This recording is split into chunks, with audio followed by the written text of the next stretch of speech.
तो यहाँ ये बताया जा रहा है श्रील प्रभुपाद जी के द्वारा कि सार्वभौम भट्टाचार्य है बृहस्पति के अवतार थे, ऐसा लिखा है कवि कर्णपुर ने गौर खड़देश दीपिका में। और गोपीनाथाचार्य जो उनके बहनों ही थे, ब्रदर इन लॉ, सार्वभौम भट्टाचार्य की बहन से विवाह किया था गोपीनाथ आचार्य ने। वो ब्रह्मा जी के अवतार थे, या फिर रत्नावली गोपी ब्रज लीला में जो थी वही गोपीनाथ आचार्य बने। और श्रील भक्तिविनोद ठाकुर ने नवधी धाम महात्म्य में वर्णन किया है कि गोपीनाथ आचार्य बाद में श्रीपाद बलदेव विद्याभूषण के रूप में भी आए हैं। तो गोपीनाथ आचार्य बहुत बड़े विद्वान थे, बहुत बड़े स्कॉलर थे। तो सार्वभौम भट्टाचार्य से उनका बड़ा निकटतम संबंध है। और आज हम सार्वभौम भट्टाचार्य के बारे में चर्चा करेंगे, जो चैतन्य महाप्रभु के साथ उनका संवाद हुआ। तो सार्वभौम भट्टाचार्य उस समय पूरे पृथ्वी के सबसे बड़े विद्वान थे, तर्कशास्त्री थे। न्याय शास्त्र, तर्कशास्त्र में सबसे बड़े विद्वान थे सार्वभौम भट्टाचार्य। बृहस्पति देवताओं के गुरु हैं और वही वास्तव में सार्वभौम भट्टाचार्य के रूप में आए हैं। जब भगवान लीला करते हैं तो यहाँ तक कि यदुवंश में भी भगवान कृष्ण जब आए थे, उससे पहले यदुवंश में भी अनेक देवी देवता भी प्रकट हुए थे। तो इसी तरह से भगवान की लीला में भी, महाप्रभु की लीला में भी अनेक देवी देवता आते हैं उस लीला में भाग लेने के लिए। जैसे यहाँ सार्वभौम भट्टाचार्य बृहस्पति के अवतार हैं। तो इस लीला में हम देखते हैं, क्या देखते हैं कि सार्वभौम भट्टाचार्य वो पहले मायावादी दार्शनिक थे और लेकिन बहुत बड़े विद्वान थे। वेदांत दर्शन ब्रह्मसूत्र में बड़े दक्ष तर्कशास्त्री थे। और यहाँ तक कि उन्होंने कई सन्यासियों को भी जो है शिक्षा दी थी। कई जो सन्यासी हैं उनसे आगे सीखते थे सार्वभौम भट्टाचार्य से, वेदांत दर्शन का अध्ययन करते थे। तो सोच के देखिए आप कितने बड़े विद्वान होंगे। तो चैतन्य महाप्रभु जो सार्वभौम भट्टाचार्य के साथ संवाद करने वाले हैं, चर्चा करने वाले हैं, तो ये समझना चाहिए कि चैतन्य महाप्रभु किसके साथ चर्चा कर रहे हैं। जैसे कि राम की महिमा का कैसे पता चलता है, जब हम रावण के बारे में जानते हैं। भगवान नरसिंह देव की महिमा का कब पता चलता है, जब हम हिरण्यकशिपु के बारे में जानते हैं। जब हिरण्यकशिपु के बारे में सुनेंगे, उनकी शक्ति और उनके प्रभाव के बारे में सुनेंगे, तो तब समझ में आएगा कि किसका वध करने वाले हैं भगवान नरसिंह देव। और इसी तरह से रावण के बारे में सुनेंगे कि रावण कितना शक्तिशाली था, कितना प्रभावशाली था, कि अनेक देवी देवता भी जो है उनसे, रावण से भयभीत होते थे। तो तब हमें समझ में आएगा कि भगवान राम किससे युद्ध करने वाले हैं। इसी तरह से चैतन्य महाप्रभु इस गौर लीला में युद्ध तो नहीं कर रहे हैं, लेकिन इस तरह के मायावाद दर्शन का क्या कर रहे हैं, सर्वनाश कर रहे हैं। अब सिद्धांत और ध्वांत हरि ने, श्रील प्रभुपाद जी के गुरु महाराज के बारे में बताया जाता है, और चैतन्य महाप्रभु ने यही किया। तो चैतन्य महाप्रभु का जो संपर्क इन बड़े बड़े विद्वानों से हुआ, क्योंकि प्रभुपाद जी भी यही कहते थे हमारे श्रील प्रभुपाद, अगर शिकार ही करना है तो गैंडे का शिकार करो। मच्छर का शिकार करोगे तो कोई इतना बहुत बड़ी बात नहीं है, लेकिन अगर आप गैंडे का शिकार करते हैं और गैंडा अगर शिकार में मारा जाता है तो आपकी महिमा का यश फैलेगा। और नहीं भी मार पाते हैं, अगर आपने प्रयास भी किया है, तब भी आपके बारे में आपका यश फैलेगा, क्योंकि शिकार गैंडे का हुआ है। तो यानी कि बड़े बड़े दिग्गज विद्वान, सार्वभौम भट्टाचार्य जैसे विद्वान जब ये इस शास्त्रार्थ में परास्त होंगे, तो सामान्य जनमानस जो है वो चैतन्य महाप्रभु की शिक्षाओं को स्वीकार करेंगे, स्वतः ही स्वीकार कर लेंगे। इसलिए भगवान कृष्ण गीता में भी कह रहे हैं, यद्यद आचरति श्रेष्ठ तत्तदेवेतेरो जनाः स यत् प्रमाणं कुरुते लोकस्तद अनुवर्तते। अगर सार्वभौम भट्टाचार्य भक्त बन जाते हैं, प्रकाशानंद सरस्वती भक्त बन जाते हैं, केशव काश्मीरी भक्त बन जाते हैं, तो सामान्य लोग तो वैसे ही महाप्रभु के शिक्षाओं को स्वीकार करने के लिए तैयार हो जाए। तो इसलिए श्रील प्रभुपाद जी यही कहते थे कि हमें हमेशा बड़ा सोचना चाहिए, शिकार ही करें तो किसका करें, गैंडे का शिकार करें। तो इस तरह से ये समझना है। तो यहाँ पर सार्वभौमाचार्य जगन्नाथपुरी के जगन्नाथ मंदिर में चीफ प्रीस्ट थे। हालांकि मायावादी दार्शनिक थे। जगन्नाथ जी के तो सभी भक्त हैं, मायावादी हो, वैष्णव हो, जो जगन्नाथ जी को गणेश जी के रूप में भी पूजा कर रहा है जगन्नाथ जी तो सबको प्रसन्न करने वाले हैं।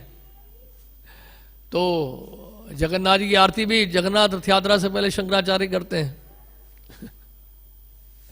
आज भी ऐसा है, आज भी वो परिपाटी चली आ रही है। तो जगन्नाथ जी तो सबके लिए हैं, लेकिन जगन्नाथ जी प्रसन्न कैसे होते हैं, ये इस प्रसंग के माध्यम से हम समझने का प्रयास करेंगे। तो चैतन्य महाप्रभु हम जानते हैं कि 1510 में उन्होंने माघ के महीने में 1510 में संन्यास लिया था चैतन्य महाप्रभु ने।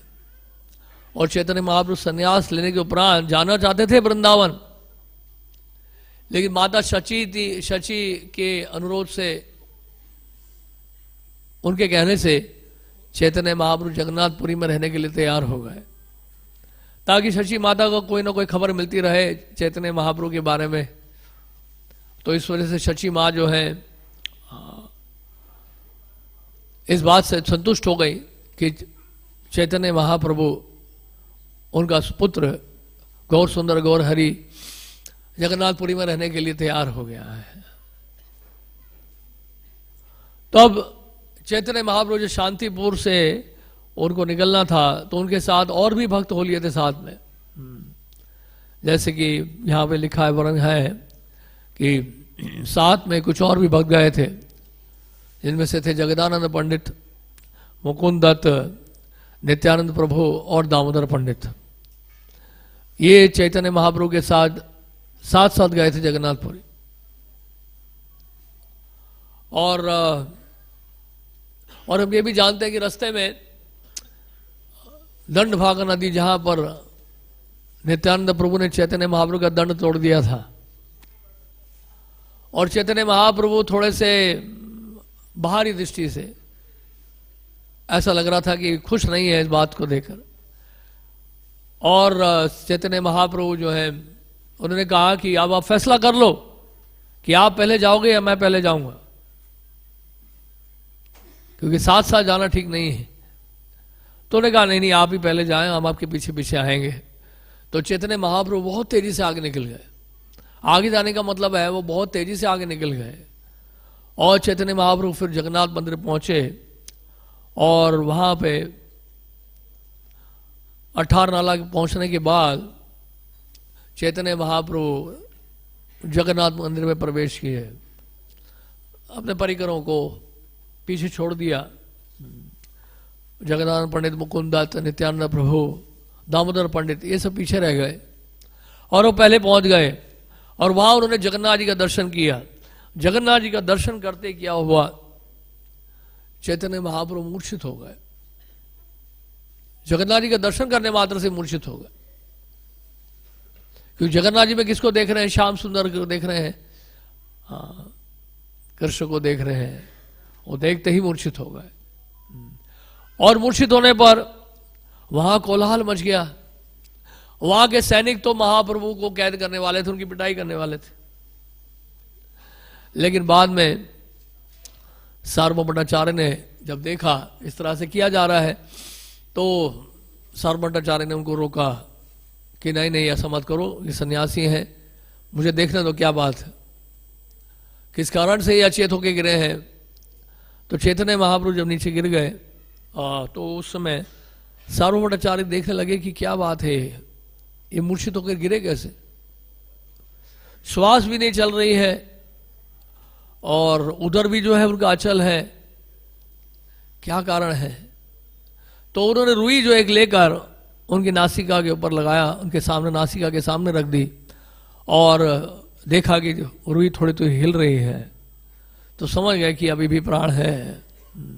और ये भी समझ गए सार्वभौम भट्टाचार्य कि ये साधारण व्यक्ति नहीं है, और ये जो सुदीप्त भाव प्रकट कर रहे हैं, सुदीप्त महाभाव, एक्सटेसी प्रकट कर रहे हैं। सार्वभौम भट्टाचार्य हालांकि मायावाद दर्शन भी विचार प्रस्तुत करते थे, लेकिन शास्त्रों का ज्ञान जरूर था उनको, और इसलिए वो समझ पाए थे कि सुदीप्त भाव में है। अब ये सुदीप्त भाव श्रील भक्ति सिद्धांत सरस्वती ठाकुर ने इसका वर्णन किया है कि कई तरह के स्तर होते हैं, दिव्य विकार जो आते हैं उन्नत भक्तों में।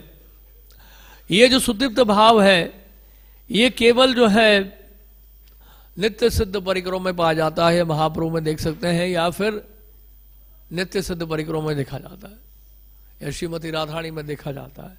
जो नित्य सिद्ध है, इटरनली लिबरेटेड सोल, उनमें ही केवल इस सुदीप्त महाभाव दिखता है।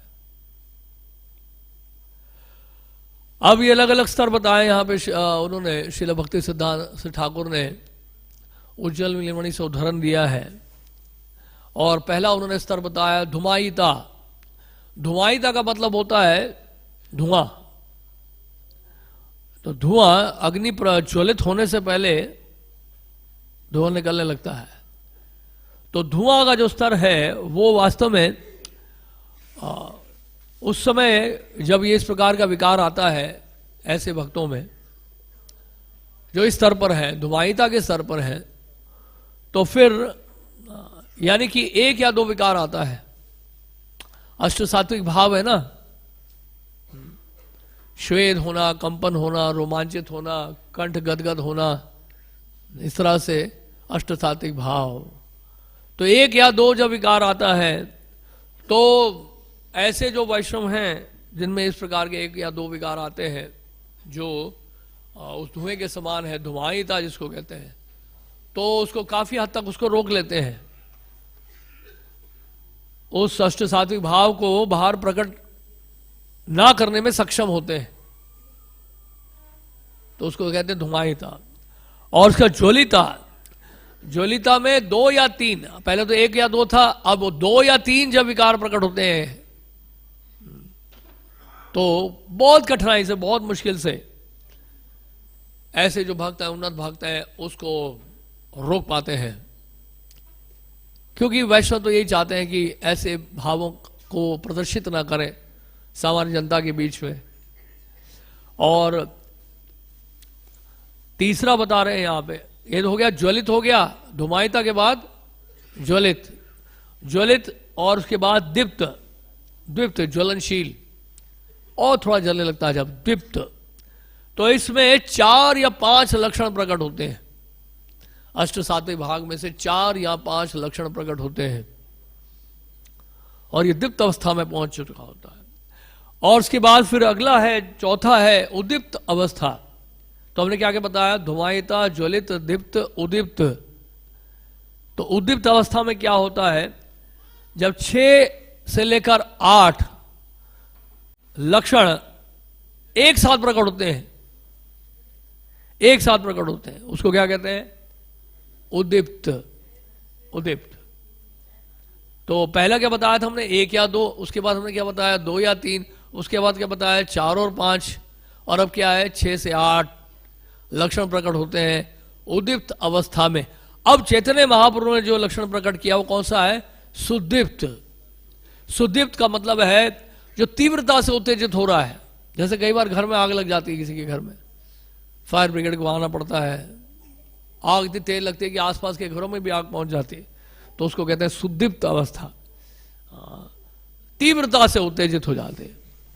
तो ये जो 8 प्रकार के जो अष्ट सात्विक भाव हैं, जब एक साथ जब प्रकट हो जाते हैं, मल्टीफोल्ड जिसको कहते हैं, 1000 टाइम्स मल्टीफोल्ड। यहां पे बताया उन्होंने, क्या बता रहे, हजारों गुना जो है जब वो मल्टीप्लाई हो जाता है, तो ये सारे के सारे लक्षण दिखाई पड़ते हैं, वो रोक नहीं पाते, फिर रोकना बड़ा मुश्किल हो जाता है। कुछ हद तक तो रोक लेते हैं, लेकिन जब इस प्रकार की कोई सुदृढ़ अवस्था में, इसलिए नित्य सिद्ध परिकर जो है उनमें सारे लक्षण एक साथ जब प्रकट होते हैं वो रोकना बड़ा मुश्किल होता है, वो दिखाई पड़ता है फिर। तो इसलिए यहां पर देख रहे हैं कि नित्य सिद्ध परिकरों में ये दिखाई देता है, और यहाँ चैतन्य महाप्रभु ने भी प्रकट किया। तो यहां पर सार्वभौम भट्टाचार्य तो सबसे पहले समझ नहीं पा रहे थे, लेकिन वो समझ गए धीरे धीरे कि ये बहुत ही उच्चतर भाव की अवस्था में, महाभाव की अवस्था में है, सुदीप्त अवस्था में है। यानी कि ये सामान्य साधारण सन्यासी नहीं है, ये कोई बहुत उच्च कोटि के सन्यासी हैं। तो अभी क्या किया जाए? अभी उन्होंने क्या किया, सार्वभौम भट्टाचार्य उनको अपने घर लेके चले गए। सार्वभौम भट्टाचार्य अपने घर ले गए। वो घर अभी भी है, आप जगन्नाथपुरी जाएंगे, सार्वभौम भट्टाचार्य का घर है, ज्यादा दूर नहीं है जगन्नाथ मंदिर से। तो सार्वभौम भट्टाचार्य के घर में आज भी वहां पर एक ट्रंक रखा है, उस ट्रंक के भीतर हमने पूछा क्या रखा हुआ है, उन्होंने बताया कि वहां के पुजारी ने बताया कि इस ट्रंक के अंदर वो पूरे हफ्ते, एक हफ्ते जो संवाद हुआ था महाप्रभु का सार्वभौम भट्टाचार्य के साथ, वो पूरा का पूरा संवाद उस ट्रंक पेटी के अंदर रखा हुआ है। क्योंकि चैतन्य चरितामृत में तो एक ही अध्याय है, तो एक अध्याय एक हफ्ते के लिए जो प्रसंग चला है वो एक अध्याय में कैसे हो सकता है? तो श्रील कृष्णदास कविराज गोस्वामी ने तो संक्षिप्त रूप में हमें प्रस्तुत किया है, लेकिन जो पूरा जो संवाद है वो उसमें है, अभी भी रखा हुआ है, वहां पे है, वो दिखाते नहीं है। लेकिन तो सार्वभौम भट्टाचार्य लेके आए चैतन्य महाप्रभु को, अपने घर पे लेकर आए, और तो वहां पर जब सार्वभौम भट्टाचार्य को देखकर आए तो उस समय पीछे से और भी पार्षद आ रहे थे। हमने बताया था नित्यानंद प्रभु, मुकुंद दत्त और दामोदर पंडित और जगदानंद पंडित, ये भी पहुंच गए थे जगन्नाथ मंदिर। और महाप्रभु को वहां देखा नहीं उन्होंने पूछताछ की, कहाँ गए? सन्यासी आए थे एक चैतन्य महाप्रभु, आपने कहीं देखा? तो वहां के लोगों ने बताया कि वास्तव में जगन्नाथ जी का दर्शन करने आए थे और मूर्छित होकर गिर पड़े। तो सार्वभौम भट्टाचार्य उनको अपने घर लेके गए। तो इस तरह से वो लेके गए, और तो वहां जब घर पे पहुंचे तो दोपहर के समय तक चैतन्य महाप्रभु अचेत लेटे हुए थे। सुबह सुबह पहुंचे, लेकिन दोपहर तक वहां पर अचेत ही लेटे थे। लेकिन नित्यानंद प्रभु जब आए तो नित्यानंद प्रभु आए और सभी भक्त आए, तो सार्वभौम भट्टाचार्य ने उन सबको प्रणाम किया, नित्यानंद प्रभु को प्रणाम किया, उनको आसन दिया। तो सार्वभौम भट्टाचार्य ये सुकृति एकत्रित कर रहे हैं वैष्णवों की सेवा करके। हालांकि वो मायावाद दर्शन प्रस्तुत करते थे, लेकिन उस तरह के अपराधी नहीं थे, वो शुष्क नहीं, बहुत ज्यादा शुष्क भी नहीं थे, क्योंकि वो वैष्णवों का आदर करना जानते थे, सन्यासी का आदर करना जानते थे।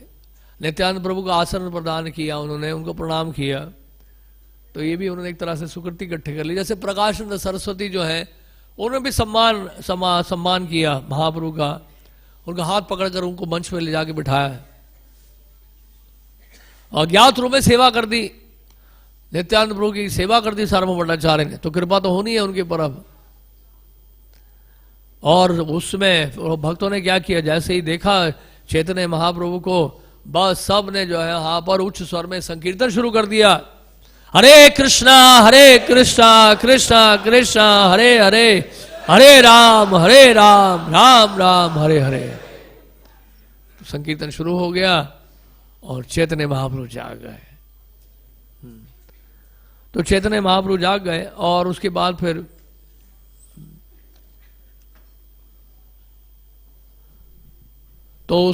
नित्यानंद प्रभु फिर से पुनः जगन्नाथ जी का दर्शन करने गए थे और भक्तों के साथ, और वहां पे जाके जब दर्शन किया तो जगन्नाथ जी का दर्शन करके भाव विभोर होकर गिर पड़े थे। अब यहां पर बताया जा रहा है, सार्वभौम भट्टाचार्य ने यह सुझाव दिया कि उनकी मासी का घर है निकट में ही, वहां पे चैतन्य महाप्रभु रह सकते हैं। गंभीरा में रहने से पहले सार्वभौम भट्टाचार्य ने महाप्रभु को वहां रुकवाया था। और वो घर बहुत निकट है। और क्या सार्वभौम भट्टाचार्य ने अब सुपुत्र अपने, जिनका नाम था चंदनेश्वर, उनको कहा कि आप जाइए जगन्नाथ जी का प्रसाद लेके आइए सबके लिए। और इस तरह से जगन्नाथ जी का प्रसाद लेने के लिए उनके सुपुत्र गए। और तो इस तरह से सार्वभौम भट्टाचार्य ने कहा कि दोपहर का समय हो गया है, आपका जो दोपहर का समय का जो नित्य कर्म है वो आप कर लीजिए, उसके बाद जगन्नाथ जी का प्रसाद ग्रहण करिएगा। तो चैतन्य महाप्रभु अपने परिकरों के साथ गए समुद्र में स्नान करने के लिए। स्नान करने के उपरांत वापस आए और तो सार्वभौम भट्टाचार्य पूछ रहे थे इससे पहले गोपीनाथ आचार्य से कि वास्तव में कौन है ये सन्यासी, ये सन्यासी कौन है। उन्होंने कहा कि ये सन्यासी, इनका नाम है श्री कृष्ण चैतन्य, श्री कृष्ण चैतन्य महाप्रभु। ये जगन्नाथ मिश्र के सुपुत्र हैं, नीलाम्बर चक्रवर्ती के नाते हैं। नीलाम्बर चक्रवर्ती का नाम सुनकर सार्वभौम भट्टाचार्य बहुत प्रसन्न हुए। उन्होंने कहा अरे वो तो मेरे पिता महेश्वर विशारद के सहपाठी थे, एक साथ ही पढ़ते थे वो, तो हमारा तो गांव का संबंध है। तो चैतन्य महाप्रभु को देखकर बड़े प्रसन्न हुए। और तो क्योंकि उन्होंने पूछा था गोपीनाथ आचार्य सिंह का पूर्वाश्रम कैसा रहा है, क्योंकि पूर्वाश्रम ही बोला जाता है, ये नहीं कहा जाता है कि पहले ये क्या थे, गृहस्थ थे, ब्रह्मचारी थे, इस तरह से नहीं, शब्दों का उपयोग बड़े ध्यान से किया जाता है। तो उन्होंने कहा कि इनका पूर्वाश्रम कैसा रहा है, तो उन्होंने कहा पूर्वाश्रम में ये जगन्नाथ मिश्र के सुपुत्र थे, गृहस्थ आश्रम में थे, और ये नीलाम्बर चक्रवर्ती के नाती हैं, और जो कि महेश्वर विशारद के सहपाठी थे, यानी कि सार्वभौम भट्टाचार्य के पिता। तो इस तरह से ये उनको पता चला चैतन्य महाप्रभु के बारे में, और संन्यास लेने के बाद यहाँ पर आए हैं जगन्नाथ जी का दर्शन करने के लिए। तो इस प्रकार सार्वभौम भट्टाचार्य ने चैतन्य महाप्रभु को बताया कि आप स्नान करके आए, फिर जगन्नाथ जी का प्रसाद ग्रहण करें। तो चैतन्य महाप्रभु अपने परिकरों के साथ समुद्र में गए, वहां स्नान किया और वापस आए जगन्नाथ जी का प्रसाद ग्रहण करने के लिए। और जैसे ही सार्वभौम भट्टाचार्य ने देखा, भोजन प्रसाद ग्रहण करने के बाद जब उन सबने प्रसाद ग्रहण कर लिया, तो सार्वभौम भट्टाचार्य ने महाप्रभु को देखकर संबोधन किया, नमो नारायणाय, आप नारायण हैं, आपको नमस्कार हो। जो मायावादी सन्यासी होते हैं वो एक दूसरे को देखकर ऐसा ही कहते हैं, नमो नारायणाय, दंड ग्रहण मात्रेन नरो नारायण भवेत्। दंड ग्रहण करने मात्र से नर नारायण हो जाता है, ऐसा उनका कहना है। तो सन्यास के बाद नारायण करके संबोधित किया जाता है, नमो नारायणाय। तो चैतन्य महाप्रभु ने देखा यदि नारायण बोला है तो नारायण तो है ही हो, यहां उन्होंने गलती नहीं की। तो देखिए सार्वभौम भट्टाचार्य किस तरह से सुकृति संचित कर रहे हैं अपने लिए, महाप्रभु की कृपा मिल रही है, उनको कृपा मिलने वाली है। नित्यानंद प्रभु को प्रणाम किया है, उनके परिकरों को प्रसाद खिलाया जगन्नाथ जी का बिठा के, और यहाँ नमो नारायण बोल रहे हैं, नारायण को नारायण ही बोल रहे हैं, नमस्कार कर रहे हैं उनको। और महाप्रभु क्या कह रहे हैं, कृष्णेर मतिरस्तु, आपकी मति कृष्ण में हो। चैतन्य महाप्रभु ने कहा कृष्णेर मतिरस्तु। तो इस तरह से वैष्णव आशीर्वाद देते हैं। कोई आपसे आशीर्वाद मांगता है तो उसको बोल सकते हैं आप कि आपकी मति कृष्ण में हो, आपकी मति कृष्ण में हो, कृष्णेर मतिरस्तु। तो सार्वभौम भट्टाचार्य, तो इस तरह से सार्वभौम भट्टाचार्य जो है वो समझ गए कि वास्तव में ये कौन है, ये जगन्नाथ मिश्र के पुत्र हैं, और बड़ा ही गांव का संबंध है ये। तो चैतन्य महाप्रभु ने ये सब सुनकर सार्वभौम भट्टाचार्य को ये कहा, उन्होंने कहा कि आप तो वेदांत दर्शन के अध्यापक हैं और आप विश्व के समस्त लोगों के गुरु हैं, और सबसे बड़े विद्वान हैं, शुभचिंतक हैं। आप तो सन्यासियों का भी हित करने वाले हैं। और जहां तक मेरी बात है, मैं तो एक तरुण सन्यासी हूं, युवक सन्यासी हूं, क्योंकि चैतन्य महापुरुष में केवल 25 वर्ष के थे। 24 वर्ष की उम्र में सन्यास लिया था। हाँ, तो इस तरह से 24 वर्ष के थे, तो 24 वर्ष की आयु में सन्यास ले लिया, बहुत छोटी उम्र में। तो उन्होंने ये कहा कि मैं तो तरुण सन्यासी हूं, लेकिन मैं तो यहां पर आया हूं, आपका संग करने के लिए आया हूं, आपकी शरण ग्रहण करने आया हूं।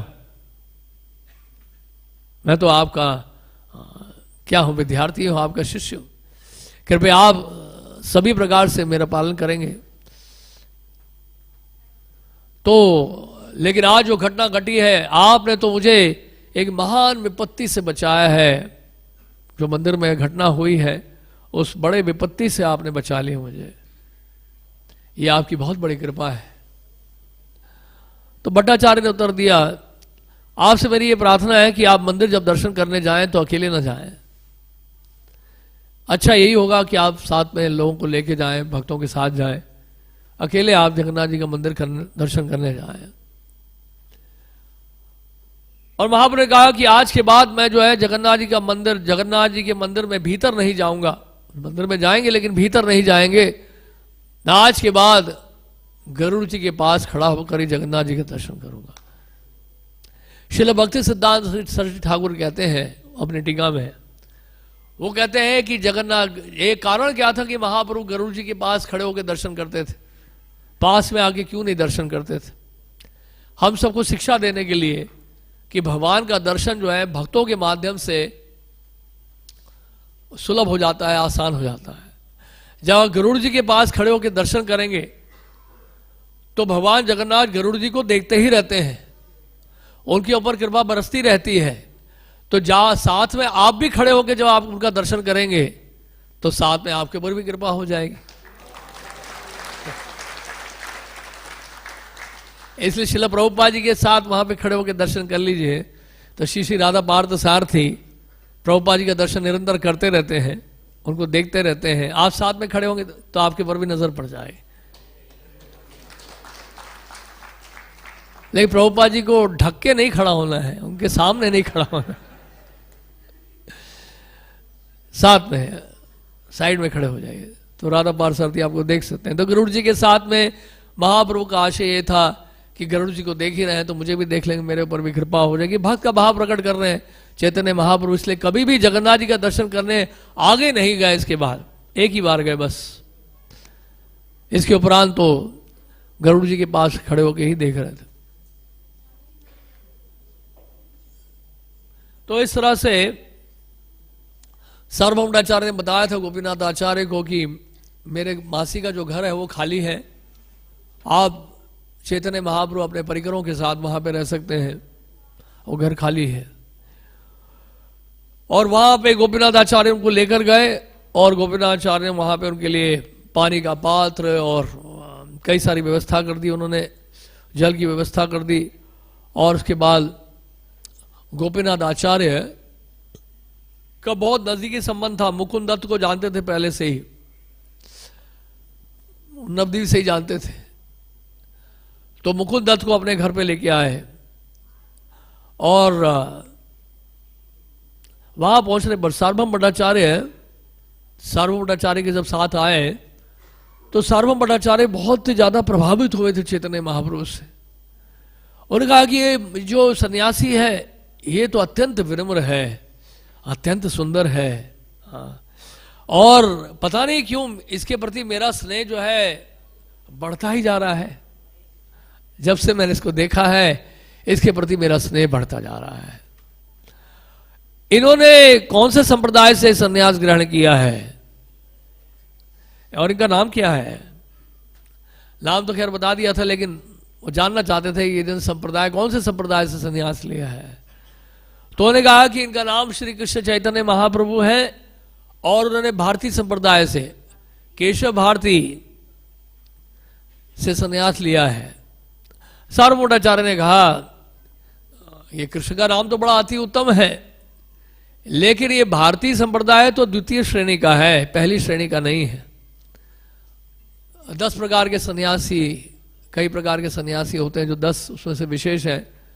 उसमें से पहले 2 दर्जे के सन्यासी होते हैं, उनको सरस्वती कहते हैं, वो पहले श्रेणी के होते हैं।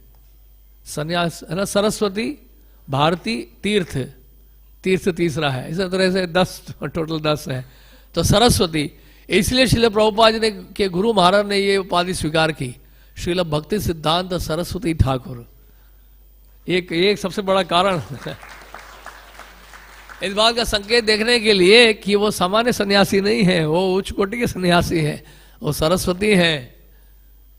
अगर वो अपने आप को भारती कहते या तीर्थ कहते तो जो मायावादी सन्यासी हैं शायद उनका इतना आदर नहीं करते, लेकिन वो ये प्रमाणित करना चाहते थे कि वो कौन से सन्यासी हैं, सरस्वती सन्यासी हैं। तो हर इस विषय वस्तु का पीछे कारण है। तो सार्वभौम भट्टाचार्य इस तरह से जानना चाह रहे थे चैतन्य महाप्रभु के बारे में। गोपीनाथ आचार्य ने उत्तर दिया। जब गोपीनाथ आचार्य को अच्छा नहीं लगा ये सुनकर, उनको बिल्कुल भी अच्छा नहीं लगा कि इस तरह से बोल रहे हैं सार्वभौम भट्टाचार्य कि इनका संप्रदाय जो है ये द्वितीय श्रेणी का संप्रदाय है, और मैं इनको जो है वेदांत दर्शन के ऊपर प्रशिक्षण देकर और दोबारा ये संस्कार कर सकते हैं सन्यास का, और दोबारा दंड धारण कर सकते हैं। इनको हम सरस्वती संप्रदाय में इनको स्थापित कर देंगे। तो ये अच्छा नहीं लगा गोपीनाथ आचार्य को। गोपीनाथ आचार्य कहने लगे कि श्री कृष्ण चैतन्य महाप्रभु को बाहरी औपचारिकता की कोई आवश्यकता नहीं है, इनको इस श्रेष्ठ संप्रदाय से संन्यास लेने की कोई आवश्यकता नहीं है। चैतन्य फिर भट्टाचार्य बोले कि देखिए क्या है, ये जो सन्यासी है युवावस्था में, समझिए आप बात को, इनकी उम्र केवल 24 वर्ष की है, तरुण अवस्था में है, ये सन्यास के नियमों का पालन नहीं कर पाएंगे। मैं निरंतर इनको वेदांत दर्शन का पाठ पढ़ाऊंगा, और ताकि इनका अपना वैराग्य स्थिर रहे। दर्शन सिद्धांत पढ़ने से क्या होता है, मन स्थिर होता है भगवान के चरणों में। इसलिए तो प्रभुपाद जी कहते थे ग्रंथों का अध्ययन करो, नहीं केवल हरि बोल मत करो, ग्रंथों का अध्ययन करो तो मन जो है स्थिर होगा भगवान के चरणों में, बुद्धि आपकी कुशाग्र होगी, माया से लड़ने में आपको शक्ति मिलेगी। नहीं तो बुद्धि का बल अगर कम होगा तो माया की बुद्धि तो बहुत है, वो आपके ऊपर जो है प्रभाव डालेगी। फिर तो सन्यासियों के लिए, ब्रह्मचारियों के लिए तो शास्त्रों का अध्ययन करना अनिवार्य है। भगवद गीता में भगवान कृष्ण कह रहे हैं कि ब्रह्मचारी के लिए यज्ञ क्या है, श्रवण है, कीर्तन है। तो सन्यासियों के लिए शास्त्रों का अध्ययन बहुत जरूरी है, ये उनकी वाणी की तपस्या है। हाँ, स्वाध्याय अभ्यासनम। तो इस तरह से तो चैतन्य उन्होंने कहा, सार्वभौम भट्टाचार्य ने कहा कि दोबारा गेरुए वस्त्र प्रदान किया जा सकता है और उनको उच्च कोटि के संप्रदाय में फिर से हम लोग स्थापित कर सकते हैं। ये सुनकर गोपीनाथ आचार्य और मुकुंद दत्त बहुत दुखी हुए। क्या बोल रहे हैं सार्वभौम भट्टाचार्य। और उन्होंने कहा कि गोपीनाथ आचार्य से कहा, हे भट्टाचार्य, गोपीनाथ आचार्य ने कहा, हे भट्टाचार्य, आप चैतन्य महाप्रभु की महिमा को नहीं जानते हैं, आप उनकी महिमा को नहीं जानते हैं।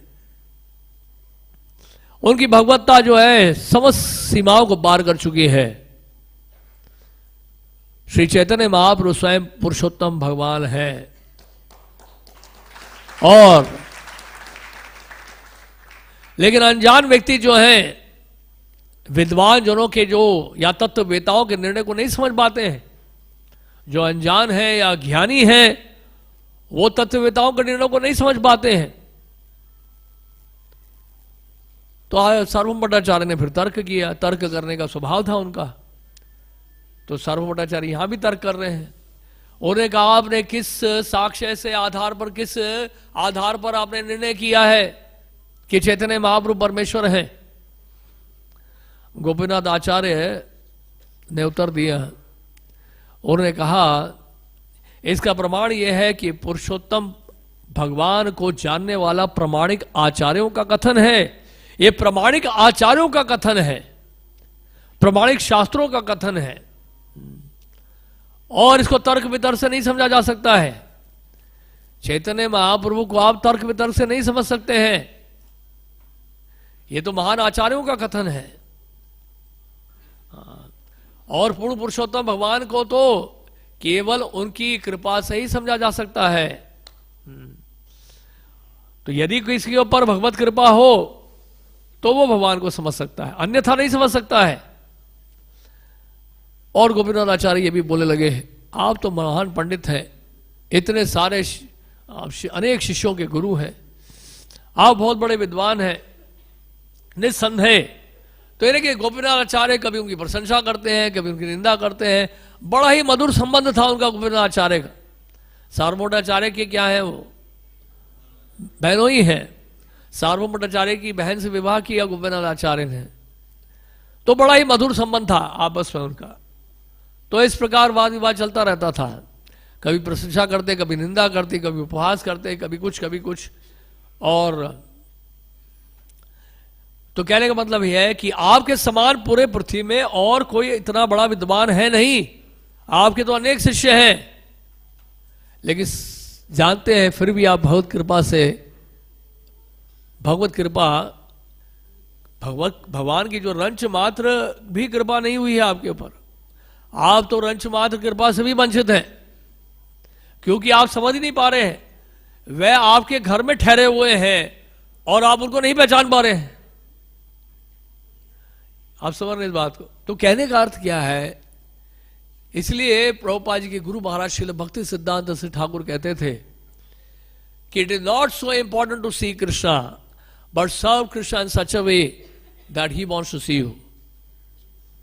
यह इतना महत्वपूर्ण नहीं है कि आपने भगवान को देख लिया, आप उनकी ऐसी सेवा करें वो आपको देखना चाहे। अगर आपने भगवान को देख भी लिया, भगवान का दर्शन भी कर लिया, कई लोग बोलते हैं कि अगर भगवान है तो मैं दिखाइए भगवान कहां है।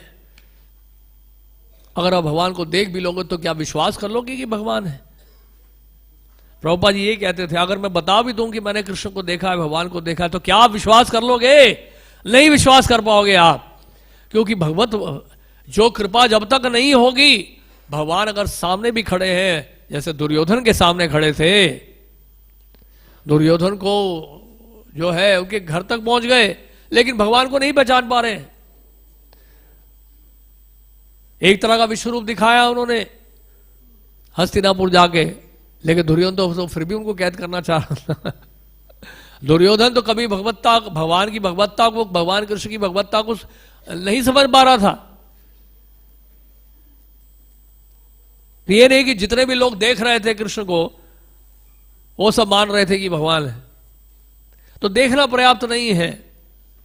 तो इसलिए यहां पर आपके घर में ठहरे हुए हैं, फिर भी आप उनको नहीं पहचान पा रहे हैं। ये बड़ी आश्चर्य की बात है। ये बड़ी आश्चर्य की बात है कि आप नहीं पहचान पा रहे हैं। और लेकिन इसमें आपका कोई दोष नहीं है, क्योंकि ये तो शास्त्रों का निर्णय है। केवल आप अपने शुष्क पांडित्य से पूर्ण पुरुषोत्तम भगवान को नहीं समझ सकते हैं। चैतन्य महाप्रभु को नहीं समझ पाएंगे आप केवल अपने पांडित्य से, अपनी विद्वत्ता से। तो भट्टाचार्य जो है वो भी बुद्धिमान है। उन्होंने कहा कि देखिए, जो भी आप बोल रहे हैं बड़ी सावधानी से बोलिएगा, सोच समझ के बोलिए आप। इसका क्या प्रमाण है?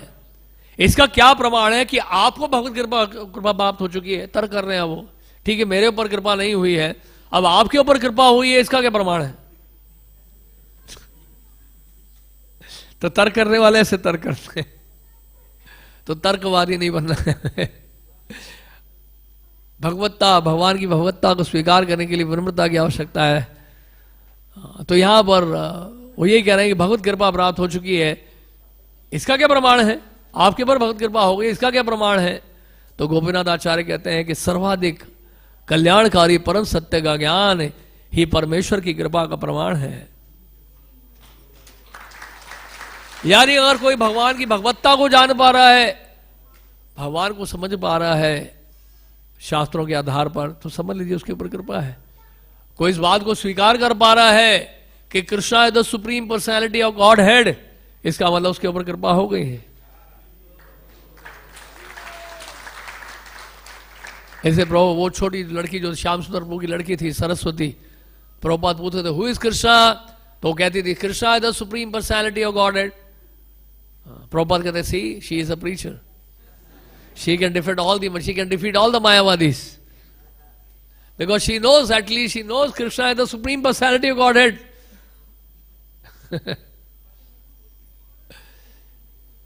एक बार ऐसे आए थे, दो मायावादी आए थे श्रील प्रभुपाद जी से तर्क वितर्क करने के लिए, और तो प्रभुपाद कुछ बोले नहीं, वो चले गए। उसके बाद सरस्वती को बुलाया था प्रभुपाद ने, हु इज कृष्णा, तो सरस्वती ने कहा Krishna is the supreme personality God, she is a preacher, she can defeat और she can defeat all the Mayavadis. तो इस तरह से नमस्ते सारस्वती देवे गौरवाणी प्रचारिणे निर्विशेष शून्यवादी पाश्चात्य देश तारिणे। तो चैतन्य महाप्रभु का ही कार्य कर रहे हैं श्रील प्रभुपाद, उनके गुरु महाराज भी, उन्होंने भी यही बोला कि although I came here to present the teachings of Shrila Rupa Goswami, the confidential teachings of Shrila Rupa Goswami, but now my whole life is spent to cut the jungle of Mayavada, कि पूरा पूरा जीवन ही मायावाद के जंगल को काटने में बीत गया। तो इस तरह से जब चैतन्य महाप्रभु भावावेश में थे, आपने उनके शरीर में पूर्ण पुरुषोत्तम भगवान के लक्षण देखे, सुदीप्त महाभाव देखा आपने। आप जान तो गए कि सुदीप्त है महाभाव, सुदीप्त है अवस्था में है वो, लेकिन देखिए फिर भी आप नहीं पहचान पाए ये स्वयं भगवान है। तो इस तरह से ये आपका दुर्भाग्य है। तो सार्वभौम भट्टाचार्य मुस्कुराए और उन्होंने कहा कि देखिए हम तो मित्रों के रूप में जो है आपस में चर्चा कर रहे हैं, है ना, इसमें इतना आप क्रोधित क्यों हो रहे हैं? हम तो देखना चाहते हैं कि शास्त्रों में इसका वर्णन है कि नहीं, और जो भी आप बोल रहे हैं शास्त्रों के आधार पर आपको बोलना चाहिए, इसको आप अपराध मत लीजिएगा। सार्वभौम भट्टाचार्य कह रहे हैं गोपीनाथ आचार्य को, आप इसको अपराध मत लीजिए, ये तो आपने आपस में मित्रों के बीच में बातें चल रही हैं, और इसको अगर आप शास्त्रों के आधार पर प्रमाणित करिए, इसमें कोई संशय नहीं है। सार्वभौम भट्टाचार्य ने कहा कि चैतन्य महाप्रभु जो है साधारण सन्यासी नहीं, इतना तो उन्होंने स्वीकार कर लिया, वह सामान्य है, वह साधारण है, साधारण सन्यासी नहीं है वो, ये तो मैं मानता हूं। लेकिन जहां तक देखिए आप कह रहे हैं ये भगवान है, ये कैसे स्वीकार कर लें? क्योंकि शास्त्रों में तो ये बताया गया है कि कलयुग में तो कोई अवतार है ही नहीं। भगवान विष्णु को तो त्रियुग बताया गया है।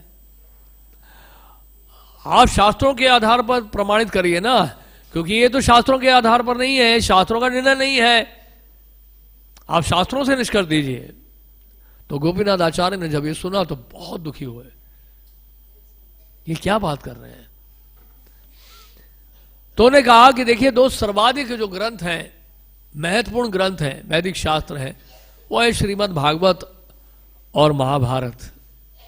इन ग्रंथों के आधार पर आप चलिए ना, और इन ग्रंथों में क्या दिया हुआ है। लेकिन आप जो है कह रहे हैं कि त्रियुग है।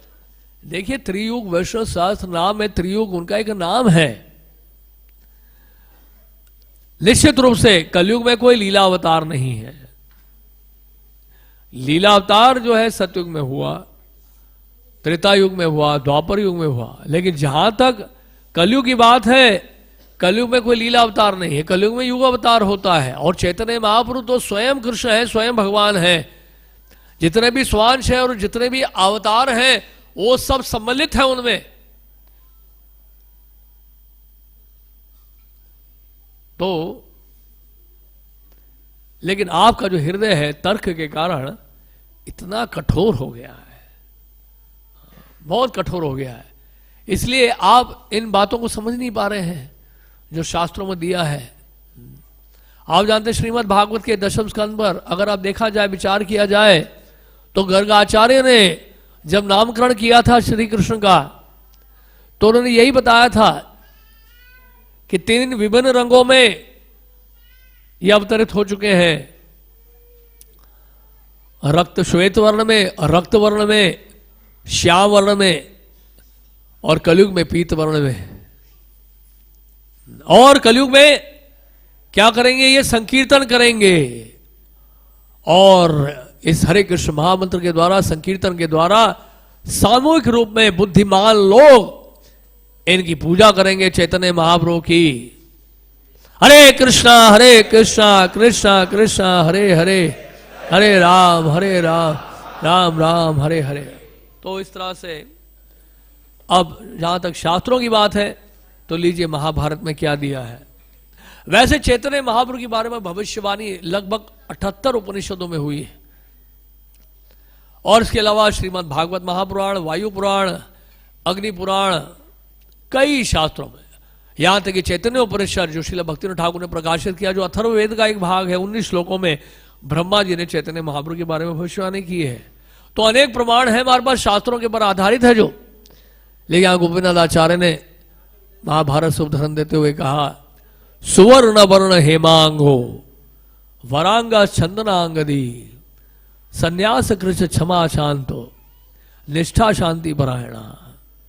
निष्ठा शांति परायण, तो क्या बता रहे हैं यहां पर? भगवान का रंग सुनहरा है, सुवर्ण वर्ण हेमांगो, उनका अत्यंत सुगठित शरीर है और पिघले सोने जैसा है। वरंगा हेमांगो वरांगा चंदनांगदी, सारे शरीर में चंदन का लेप है। चैतन्य महाप्रभु के शरीर में चंदन का लेप है। और वे क्या करेंगे? संन्यास कृष क्षमा शांता, संन्यास ग्रहण करेंगे और अत्यंत आत्मसंयमी होंगे, मायावादी से भिन्न होंगे। और शांत कैसे हैं? मायावाद के दर्शन को शांत करेंगे। ये मायावादी लोग बहुत चिल्ला रहे हैं, उनको शांत करने वाला चाहिए ना कोई, तो उनके आप सिद्धांत को शांत करेंगे। संन्यास कृष्ण क्षमा शांतो निष्ठा शांति परायण, और भक्ति में स्थिर होंगे और संकीर्तन आंदोलन का विस्तार करेंगे। बोलिए गौरंग महाप्रभु की जय। तो गोपीनाथ आचार्य ने कहा, उन्होंने कहा कि शास्त्रों की और अधिक प्रमाण देने की मुझे आवश्यकता नहीं है, क्योंकि आप तो शिव चिंतक हैं। लेकिन बंजर भूमि में बीज डालने से क्या फायदा? उन्होंने कहा कि मैं तो बंजर भूमि में बीज डाल रहा हूं। नहीं, बड़ा मुश्किल है, इन मायावादियों को समझाना बड़ा मुश्किल है, वो नहीं स्वीकार करते हैं।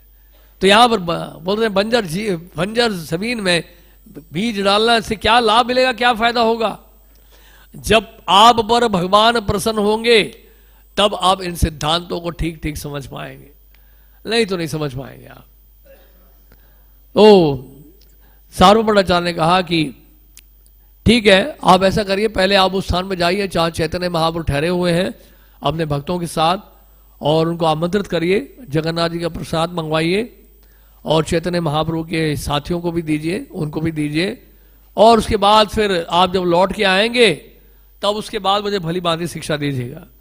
अभी सार्वभौमाचार्य ने उसको स्थगित कर दिया, उस बात को पलट दिया कहीं और कहा कि प्रसाद का समय हो गया है, अभी जाके जगन्नाथ जी का प्रसाद लाया जाए और उनको प्रसाद खिलाया जाए। तो इस तरह से गोपीनाथ आचार्य, हमने बताया कि सार्वभौमाचार्य के बहनोई थे, और इसलिए बड़ा ही अत्यंत मधुर तथा घनिष्ठ संबंध था उनका। हाँ, कभी वो उनकी निंदा करते, कभी उनकी प्रशंसा करते, और कभी उनका परिहास करके उनको सिखलाते। तो अगले दिन प्रातःकाल चैतन्य महाप्रभु भट्टाचार्य के साथ जगन्नाथ जी का मंदिर दर्शन करने गए, और जब मंदिर पहुंचे तो सर्वभट्टाचार्य ने चैतन्य महाप्रभु का आसन दिया। देखिए, शिष्टाचार का पालन तो करते थे, मर्यादा का पालन जरूर करते थे सर्वभट्टाचार्य हैं। तो ऐसा नहीं है कि वो मायावादी हैं तो बड़े अपराध की भावना रखते हों, सिर्फ उनका दर्शन में कुछ गड़बड़ था, अदरवाइज सामान्य शिष्टाचार उनको बड़ा अच्छा था। इसलिए चैतन्य महाप्रभु का आसन प्रदान करना, उनको सम्मानित करना, उनको प्रणाम करना, उनकी प्रशंसा करना, ये सबसे उनको बहुत सुकृति मिल रही है और बहुत जल्दी कृपा होने वाली है महाप्रभु की उनके ऊपर। और इस तरह से महाप्रभु को आसन दिया, और स्वयं सार्वभौम भट्टाचार्य जो है वो कहां बैठ गए? नीचे बैठ गए। वो नीचे बैठ गए और सार्वभौमाचार्य ने कहा, वेदांत दर्शन सुनना सन्यासी का मुख्य कर्तव्य है। और सन्यासी का मुख्य कर्तव्य क्या है? वेदांत दर्शन का श्रवण करना चाहिए। आपको चाहिए कि बिना हिचक के वेदांत दर्शन का अध्ययन करें और किसी श्रेष्ठ व्यक्ति से निरंतर श्रवण करें। समस्या क्या है कि ये लोग श्रीमद् भागवत को हृदय से स्वीकार नहीं करते हैं, जो वेदांत दर्शन की एक स्वाभाविक टीका है। वेदांत का अर्थ क्या है? जो वेदों का अंत है। वेदों का अंत मतलब वेदों का निष्कर्ष, जो श्रीमद् भागवत में दिया गया है। श्रीमद् भागवत है विस्तृत वेदांत, या श्रीमद् भगवत गीता में भगवान कृष्ण जब बोल रहे हैं वेदेश्च सर्वेर हम वेदांत कृत वेदविद एव चाहम, भगवान कृष्ण कह रहे हैं मैं ही वेदांत हूं। अगर आपने भगवान कृष्ण को नहीं जाना वेदांत का अध्ययन करके और भगवान कृष्ण का ही खंडन कर दिया उनके स्वरूप का, तो कौन से वेदांत का अध्ययन कर रहे हैं?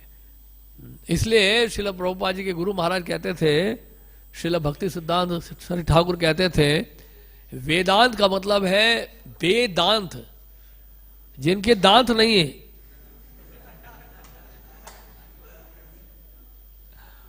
और असली वेदांती कौन है? जो भगवान के भक्त हैं, जिनके पास दांत हैं। वो क्या करते हैं?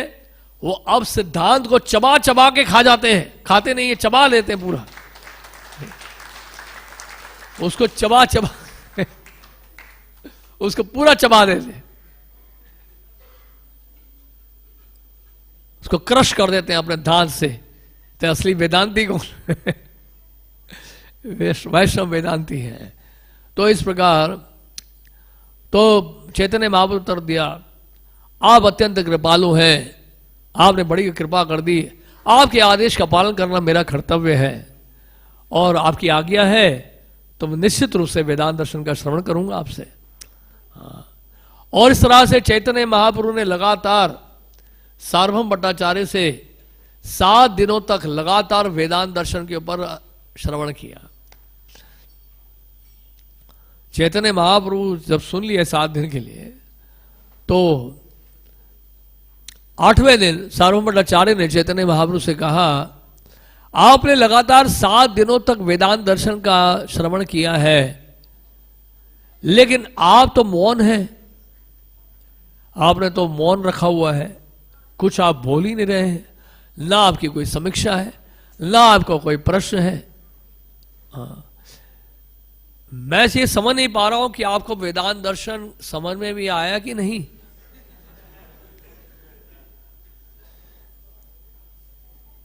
कोई प्रश्न ही ना हो, लोग चुपचाप सुनते रहे 7 दिन 7 रात लगातार, तो वक्ता भी सोचेगा तो इनको समझ में आ रहा है कि नहीं आ रहा है।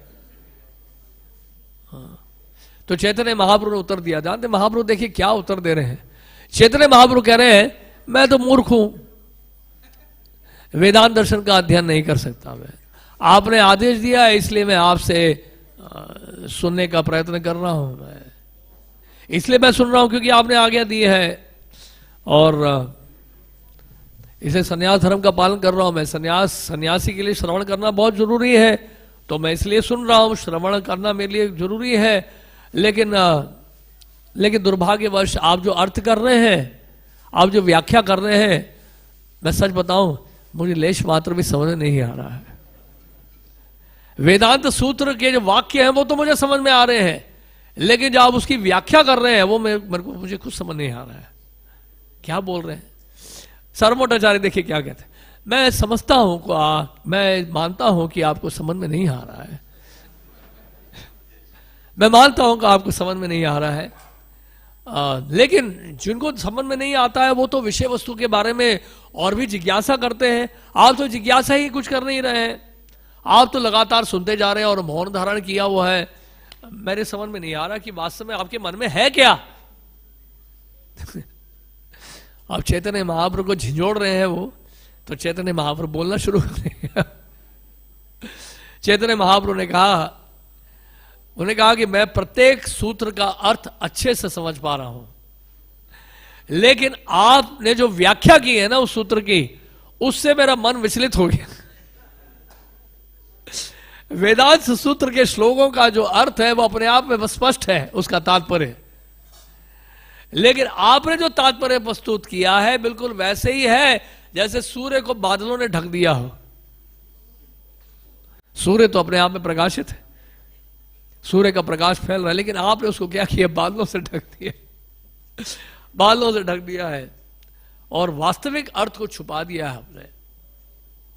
आपने वास्तविक अर्थ को छुपा दिया है अपने मन माने ढंग से। जो है ऐसा लगता है कि जानबूझकर आप जो है अस्पष्ट जो अर्थ को प्रस्तुत नहीं करना चाहते हैं, आप छुपाना चाहते हैं वेदांत सूत्र की असली व्याख्या को। तो इस तरह से, लेकिन याद रहे वेदांत सूत्र को यथारूप स्वीकार करना चाहिए, शास्त्रों के वाक्यों को यथारूप स्वीकार करना चाहिए, उसमें तोड़ मरोड़ की कोई आवश्यकता नहीं। इसलिए श्रील प्रभुपाद ने कहा श्रीमद् भगवद गीता यथारूप, जैसा दिया वैसा स्वीकार कर लो, उसमें और ज्यादा मनन करने की आवश्यकता नहीं है। इसका अर्थ ऐसे हो सकता है, इसका अर्थ वैसे हो सकता है, नहीं, जो दिया है वैसे ही स्वीकार कर लो उसको। किंतु आप तो मुख्य अर्थ को त्याग कर अपने मनोकल्पित अर्थ को लेकर ही आगे बढ़ रहे हैं, यह है समस्या। तो लेकिन अगर आपके पास अन्य प्रमाण भी हैं, लेकिन वैदिक प्रमाण को सर्वोपरि मानना चाहिए, वैदिक शास्त्रों के प्रमाण को सर्वोपरि मानना चाहिए। जो श्रुतियों में दिया गया है उसके कथन को स्वीकार करना चाहिए, यथारूप स्वीकार करना चाहिए, उसमें तोड़ मरोड़ नहीं करना चाहिए। और तो ब्रह्म सूत्र जो है, वो जो सूत्र है उसमें जो वाक्य दिए हैं वो सूर्य के समान प्रकाशित है, तेजस्वी है, उसमें और कोई अर्थ करने की आवश्यकता नहीं, उसको यथारूप स्वीकार करना चाहिए। और उसके बाद फिर यहां पर चैतन्य महाप्रभु एक एक बात समझाते, जो भी सार्वभौम भट्टाचार्य ने कहा उसको एक एक करके कट करेंगे, हम एक एक करके बताते जाएंगे, उसको और स्पष्ट करते जाएं। तो चैतन्य महाप्रभु कह रहे हैं वास्तव में परम पुरुष एक है, पूर्ण पुरुषम भगवान है और सभी ऐश्वर्यों से परिपूर्ण है, पूर्णतया युक्त है, और आप उनको निराकार निर्विशेष बता रहे हैं। वेदों में जहां कहीं भी निराकार का वर्णन हुआ है उसका उद्देश्य है कि पूर्ण पुरुषोत्तम भगवान से संबंधित हर वस्तु दिव्य है, गुणों से सर्वथा स्वतंत्र है। भगवान से संबंधित हर वस्तु दिव्य है और गुणों से सर्वथा क्या है, स्वतंत्र है। भगवान के लिए तो सभी दिव्य है ना, भगवान गीता में भी बोल रहे हैं ना, देवी एष गुणमयी, माया के लिए भी बोल रहे हैं देवी एष गुण, this divine energy of mind consisting of 3 modes of materiality. तो पावर हाउस में जो बैठा व्यक्ति है उसके लिए तो बिजली बिजली है, आप अपने कमरे में उसको ठंडा गर्म कर लो, आपकी समस्या है, बिजली घर वाले की समस्या नहीं है, बिजली वाले के तो बिजली है। तो इसी तरह से भगवान की जो शक्तियां हैं और उनके लिए तो सब कुछ दिव्य है। यानी परम सत्य को जब निराकार वर्णित किया जाता है तो उसका मतलब यही है कि परम सत्य एक पुरुष है, उनका जो रूप है वो भौतिक नहीं है, आध्यात्मिक है।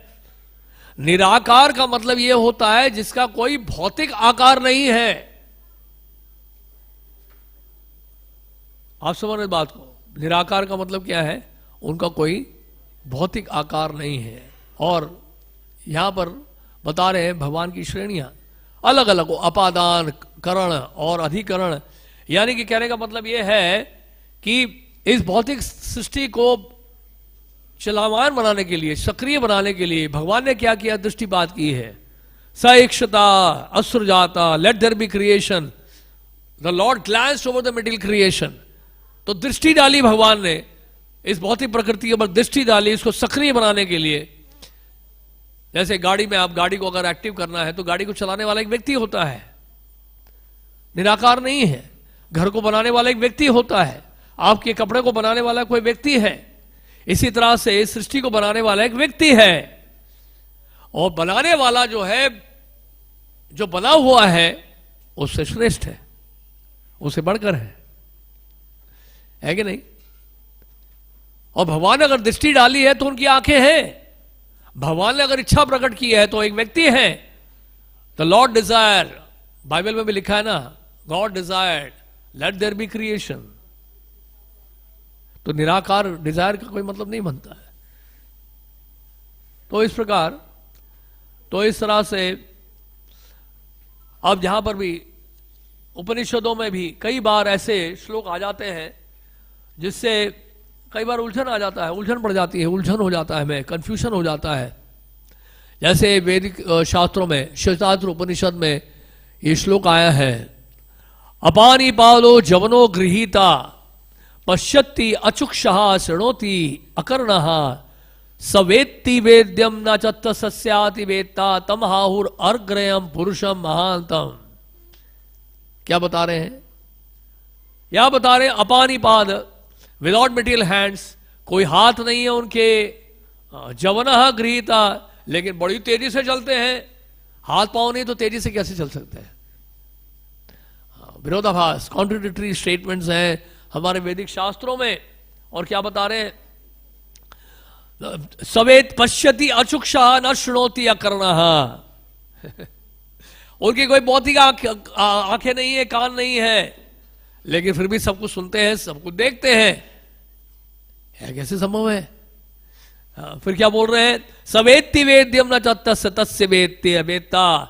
ही is an knower of everything, सब कुछ जानने वाले हैं, और जानने जो योग्य है उसको भी जानने वाले हैं, सब कुछ जानने वाले हैं। और तब आखिर में देखिए क्या लिखा है इसी श्लोक के। तो ये जो जब भी निराकार की व्याख्या होती है उसका कंक्लूजन यही होता है कि उनका कोई भौतिक रूप नहीं है, आध्यात्मिक आकार है, स्पिरिचुअल फॉर्म है। और क्या है वो? तम आहुर अग्रयम पुरुषम महानतम। ये लास्ट लाइन है। तो ये सब कहने के बाद पुरुषम क्यों बोला है? अगर उनके हाथ नहीं है, पांव नहीं है, तो पुरुष क्यों बोल दिया है? फिर पुरुष मतलब पर्सन, पर्सनैलिटी है। इसका मतलब क्या है? It is said that he is the best and the greatest of all persons. तबाहुर अग्रयम पुरुषम महानतम, श्रेष्ठ पुरुष है। पुरुष का मतलब क्या है? उनका भौतिक रूप नहीं है, आध्यात्मिक रूप है, स्पिरिचुअल फॉर्म है, इट्स अ स्पिरिचुअल पर्सनैलिटी। अंगानी यस्य सकलेन्द्रिय वृत्ति मंती पश्यन्ति पांति कल्याणति चिरम जगंती आनंद चिन्मया सदुज्ज्वल विग्रहस्य गोविंदमादि पुरुषम तहम भजामि। विग्रह ईश्वर परमः कृष्ण सच्चिदानंद विग्रह, सच्चिदानंद विग्रह, अनादिरादिर गोविंद सर्व कारण कारणम। तो इस तरह से बता रहे हैं श्वेतास्त्र उपनिषद में चैतन्य महाप्रभु ने कोट किया। तो चैतन्य महाप्रभु इस तरह से एक एक करके खंडन कर रहे हैं, उनकी बातों का खंडन कर रहे हैं, खंडन करते जा रहे हैं। तो इस तरह से और फिर आगे ये भी बता रहे हैं कि जितने भी वैदिक मंत्र हैं उसका चरम लक्ष्य है यही बताना कि भगवान का साकार रूप है और चिन्मय सच्चिदानंद विग्रह स्वरूप है। और आपने जो है इस मुख्य अर्थ को त्याग कर परम सत्य को निर्विशेष निराकार बता दिया है, ये अर्थ निकाला आपने। ये कितना बड़ा अपराध है। और फिर उन्होंने बोला कि जिन भगवान के अच्छे ऐश्वर्य हैं, असीमित ऐश्वर्य हैं, वो निराकार कैसे हो सकते हैं? ऐश्वर्यस्य समाग्रस्य वीर्यस्य यशसा श्रिया ज्ञान वैराग्य शैव। 6 ऐश्वर्य बताए गए हैं विष्णु पुराण में। अगर ये 6 ऐश्वर्य हैं तो निराकार के कैसे 6 ऐश्वर्य हो सकते हैं? निर्विशेष के कैसे 6 ऐश्वर्य हो सकते हैं? निराकार सबसे धनी कैसे हो सकता है? निराकार सबसे विद्वान कैसे हो सकता है? निराकार सबसे सुंदर कैसे हो सकता है? निराकार तो निराकार है। निराकार किसी का कोई आकार ही नहीं है, वो सुंदर कैसे हो सकता है? वो कंदर्प कोटि है, कमनीय है, विशेष शोभम कैसे हो सकता है? तो बुद्धिमान व्यक्ति जो है वैदिक शास्त्रों का अध्ययन करके समझ जाएगा। और तो इस तरह से तो फिर महाप्रभु और आगे बहुत सारी बातें बता रहे हैं कि 3 मूल शक्तियां हैं। उन्होंने बताया भगवान की 3 मूल शक्तियां हैं और आध्यात्मिक शक्ति है। उन शक्तियों को आप स्वीकार नहीं करते हैं। लाधिनी शक्ति, संबित शक्ति और संबित शक्ति, संधिनी शक्ति सच्चिद आनंद, ये विभिन्न शक्तियां हैं, इन शक्तियों को आप नहीं स्वीकार करते हैं, ये भगवान की शक्तियों को स्वीकार नहीं करते हैं। इनका वर्णन तो शास्त्रों में आया हुआ है। ये पूर्ण पुरुषोत्तम भगवान की आध्यात्मिक शक्ति भी 3 अवस्थाओं में प्रकट होती है, ये भी बता रहे हैं चैतन्य महाप्रभु। अंतरंगा शक्ति, बहिरंगा शक्ति और तटस्थ शक्ति, ये सभी उनकी प्रेमा भक्ति में लगी रहती हैं। तो कहने का मतलब ये है कि भगवान जो है इन शक्तियों के द्वारा उपभोग करते हैं, इन ऐश्वर्यों के द्वारा उपभोग करते हैं, और आप है कि उनको निराकार बता रहे हैं। जिनकी ये शक्तियां हैं, विभिन्न प्रकार की शक्तियां हैं, शक्तियां किसकी होती हैं? शक्तिमान की होती है, एक पुरुष की होती है। उनको निराकार कैसे बोल दिया आपने? वो 7 दिन का संवाद कितना विस्तृत होगा, सोच के देखिए, कैसे 1 घंटे में पूरा हो सकता है। तो इस तरह से भगवान की शक्तियां अनेक है और जीव उनका दास है, जीव उनका नित्य दास है। जीवेर स्वरूप होए कृष्ण नित्य दास, कृष्ण तटस्थ शक्ति भेदा भेद प्रकाश। और लेकिन आप हैं कि आप बोल रहे हैं कि भगवान और जीव में कोई भेद ही नहीं है, ये कैसे हो सकता है? तो इस तरह से जीव तो भगवान की तटस्थ शक्ति है। तो इस प्रकार, और भगवान का दिव्य स्वरूप जो है वो शाश्वत है और पूर्ण आनंद से परिपूर्ण है। तो इस तरह से, और यहां तक चैतन्य महाप्रभु ने बहुत कठोरता से बता दिया यहां पर कि जो भगवान के इस दिव्य स्वरूप को स्वीकार नहीं करता है वो यमराज जी के द्वारा दंडनीय है। चैतन्य महाप्रभु कह रहे हैं वो दंडनीय है। जीवेर निस्तार लागी सूत्र कैलो व्यास, मायावादी भाष्य सुनीले होए सर्वनाश। वेद व्यास जी ने कृपा करके जीवों के ऊपर कृपा करके उनका उद्धार करने के लिए वेदांत सूत्र प्रस्तुत किया है, वैदिक शास्त्रों को प्रस्तुत किया है। लेकिन मायावादी भाष्य कोई सुन लेगा तो उसका आध्यात्मिक जो जीवन है वो जड़ से खत्म हो जाएगा। सर्वनाश, सर्वनाश का मतलब यह है कि वो भूल जाएगा कि वो दास है। जो भी मायावाद दर्शन का अध्ययन करेगा वो ये भूल जाएगा कि मैं दास हूं, वो अपने आप को भगवान मानने लगेगा। सर्वनाश हो जाएगा, उसका आध्यात्मिक जीवन नष्ट हो जाएगा। तो इस तरह से वेदांत सूत्र का लक्ष्य यही स्थापित करना है कि पुरुषोत्तम भगवान श्री कृष्ण है। और यानी कि, और दूसरा उन्होंने बताया चैतन्य महाप्रभु ने परिणामवाद और विवर्तवाद के बारे में। परिणामवाद और विवर्तवाद क्या है? कि परिणामवाद का मतलब होता है कि विकार, उनका कहना है, मायावादियों का कहना है कि ब्रह्म में विकार आ गया। ब्रह्म में कैसे विकार आएगा बताइए? उनका कहना है ब्रह्म सत्यम जगत मिथ्या, कि ब्रह्म में विकार आ गया और ये जो जगत है मिथ्या है। जगत मिथ्या नहीं है, अनित्य जरूर है। अनित्यम असुखम लोकम, भगवान गीता में बता रहे हैं। ब्रह्म में विकार नहीं आता है। अगर गाय दूध देती है तो गाय में विकार नहीं आता है, विकार दूध में आता है। क्षीरम दधी यथा विकार विशेष योगात। तो दूध में विकार आता है, गाय में विकार नहीं आता है। गाय में विकार आता है कभी? इसी तरह से पर ब्रह्म में विकार नहीं आता है, उनकी शक्तियों में विकार आता है। इसको कहते हैं शक्ति परिणामवाद। तो ये परिणामवाद क्या है? शक्ति परिणामवाद वैष्णव जो स्वीकार करते हैं, शक्ति परिणामवाद। और वो मायावादी क्या करते हैं? वो कहते हैं ब्रह्म परिणामवाद। ए ट्रांसफॉर्मेशन इन दी ब्रह्म, कि ब्रह्म में कोई विकार नहीं आता है, गाय में कोई विकार नहीं आता है। गाय की जो शक्ति है दूध, उसमें विकार आ रहा है। बात सही कि नहीं? इसको ऐसे समझ सकते हैं हम लोग। तो ब्रह्म में विकार, ट्रांसफॉर्मेशन, ब्रह्म में विकार या परब्रह्म में विकार, तो ब्रह्म में विकार नहीं आता है। ब्रह्म सत्य है, इस बात को स्वीकार करते हैं। ब्रह्म सत्य है, ब्रह्म सत्य है, उसमें कोई विकार नहीं आता है।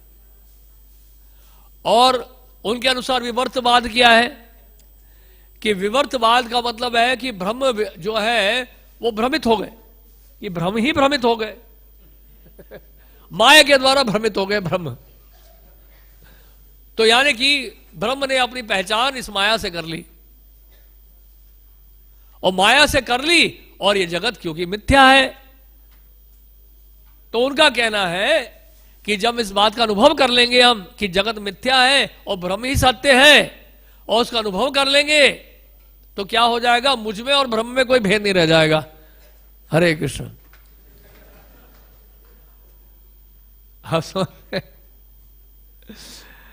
बहुत सावधानी से समझना है इसको, और बहुत सावधानी से उसको कट भी करना है। अगर ब्रह्म सत्य है तो माया का प्रभाव आए कैसे, प्रश्न ये उठता है। ऐसा क्या था कि ब्रह्म के ऊपर माया का प्रभाव पड़े? अगर जगत मिथ्या है, ब्रह्म सत्य है, ये बात स्वीकार करते हैं, ब्रह्म सत्य है, ब्रह्म में कोई विकार नहीं आता है। तो विवर्तवाद बता रहे यहां पर चैतन्य महाप्रभु बता रहे कि विवर्तवाद किसके लिए बताया गया है। विवर्तवाद वैश्यों के लिए क्या है? विवर्तवाद जब जीव अपनी पहचान शरीर के रूप में करे, वो है विवर्तवाद, दैट मिस्टेक, वो गलती। विवर्त गलती। गलती क्या है? गलती क्या है कि आपने अपने आप को शरीर मान लिया, ये है विवर्तवाद। लेकिन वो विवर्तवाद उन्होंने कहां पे अप्लाई कर दिया? ब्रह्म के ऊपर अप्लाई कर दिया कि ब्रह्म में विकार आ गया और ब्रह्म ने जो है अपनी पहचान कर ली इस माया जगत से। कितना खतरनाक है दर्शन ये। इसलिए ये मत पढ़िएगा मायावाद दर्शन, हरि बोल हो जाएगा। इसलिए श्रील प्रभुपाद जी की बुक्स पढ़नी चाहिए, बहुत आसानी से समझ पाए, नहीं तो बड़ा मुश्किल है, डिफिकल्ट है। प्रभुपाद जी जब अमेरिका गए थे, मिश्रा जी के यहाँ रुके थे। डॉक्टर मिश्रा योगा के टीचर थे और प्रभुपाद जी से थोड़ा डरते थे वो, क्योंकि प्रभुपाद की एक एक बात को कट करते थे। उनके प्रभुपाद की ये महानता है, प्रभुपाद जी शेर है एकदम, और किसी अन्य के विद्यार्थियों को नहीं लेंगे। प्रभुपाद जी अपना शिकार खुद करेंगे। तो मिश्रा जी बोलते थे कि हम सब एक हैं, जब भी अपने लेक्चर्स में बोलते थे, we are all one, we are all one, Swami ji हम सब एक ही तो हैं, क्या दिक्कत है? आपका विचार अलग हो सकता है, मेरा विचार अलग हो सकता है, हम सब एक ही तो हैं। प्रभुपाद जी कहते हैं, yes I disagree with you, we are not one. Prabhupada बहुत सरल तरीके से कट करते थे, बहुत डिफिकल्ट फिलॉसफी नहीं बोलते थे। प्रभुपाद जी का एक्सपर्टीज ये था कि कठिन से कठिन जो सिद्धांत है प्रभुपाद जी बहुत सरल भाषा में प्रस्तुत करते हैं। इसलिए प्रभुपाद जी की बुक्स पढ़ते हैं लोग, बोलते प्रभुपाद की बुक्स बड़ी सिंपल है। सिंपल नहीं है, प्रभुपाद ने डिफिकल्ट से डिफिकल्ट फिलॉसफी को सरल करके दे दिया है हमारे लिए, क्योंकि हम जो है वो डिफिकल्ट है।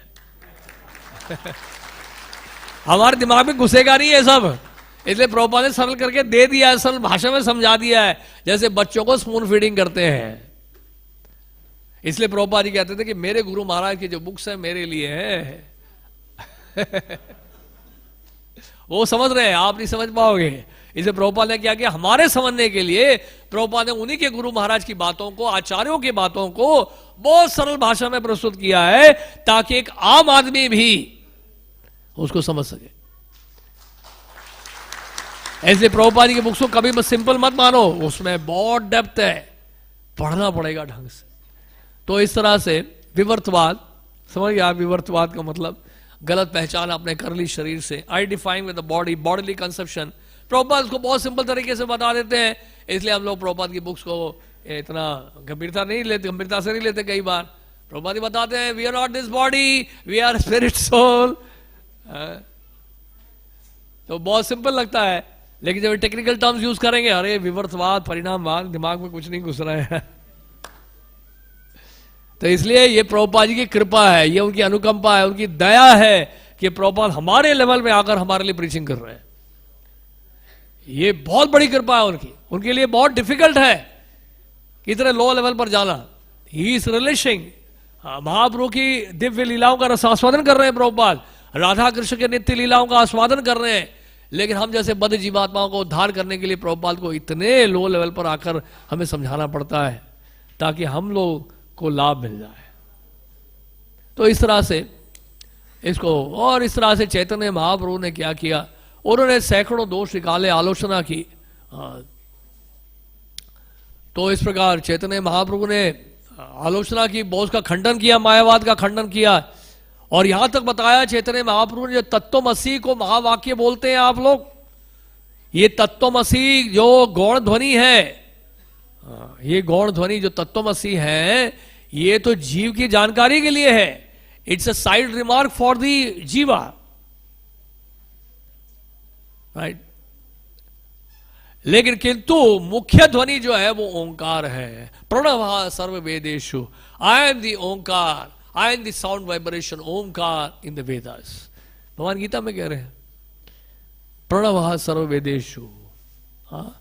तो इस प्रकार तत्वमसी, तत्वमसी, अगर इसका विच्छेद किया जाए संस्कृत में, तत्वमसी, तत्वमसी का मतलब है तस्य त्वम असि, तस्य त्वम असि, आप वो नहीं हो, आप उनके हो। समझ गए? तत्वमसी का मतलब आप वो हो, यू आर दैट। कहने में भी बड़ा अजीब सा लगता है, you are that, what that. But तत्वमसी अगर विच्छेद करें तो क्या अर्थ निकल रहा है? तस्य त्वम असि, आप उनके हो।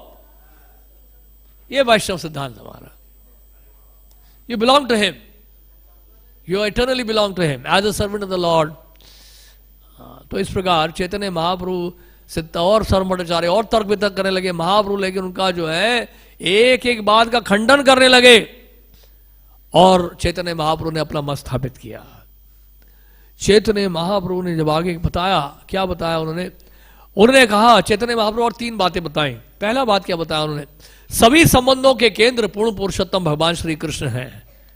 दूसरा बताया उनकी भक्ति करना मनुष्य का सर्वाधिक धर्म है। सभी पुंसा परो धर्मो यतो भक्तिरदोक्षजे, अयुक्त की अप्रतिहता यह आत्मा सुप्रसिद्धति। तीसरा भगवत प्रेम की प्राप्ति ही जीवन का चरम लक्ष्य है। उन्होंने कहा कि वास्तव में इसमें शंकराचार्य का कोई दोष नहीं है, क्योंकि उनको तो भगवान से आज्ञा मिली थी इस दर्शन को प्रस्तुत करने के लिए।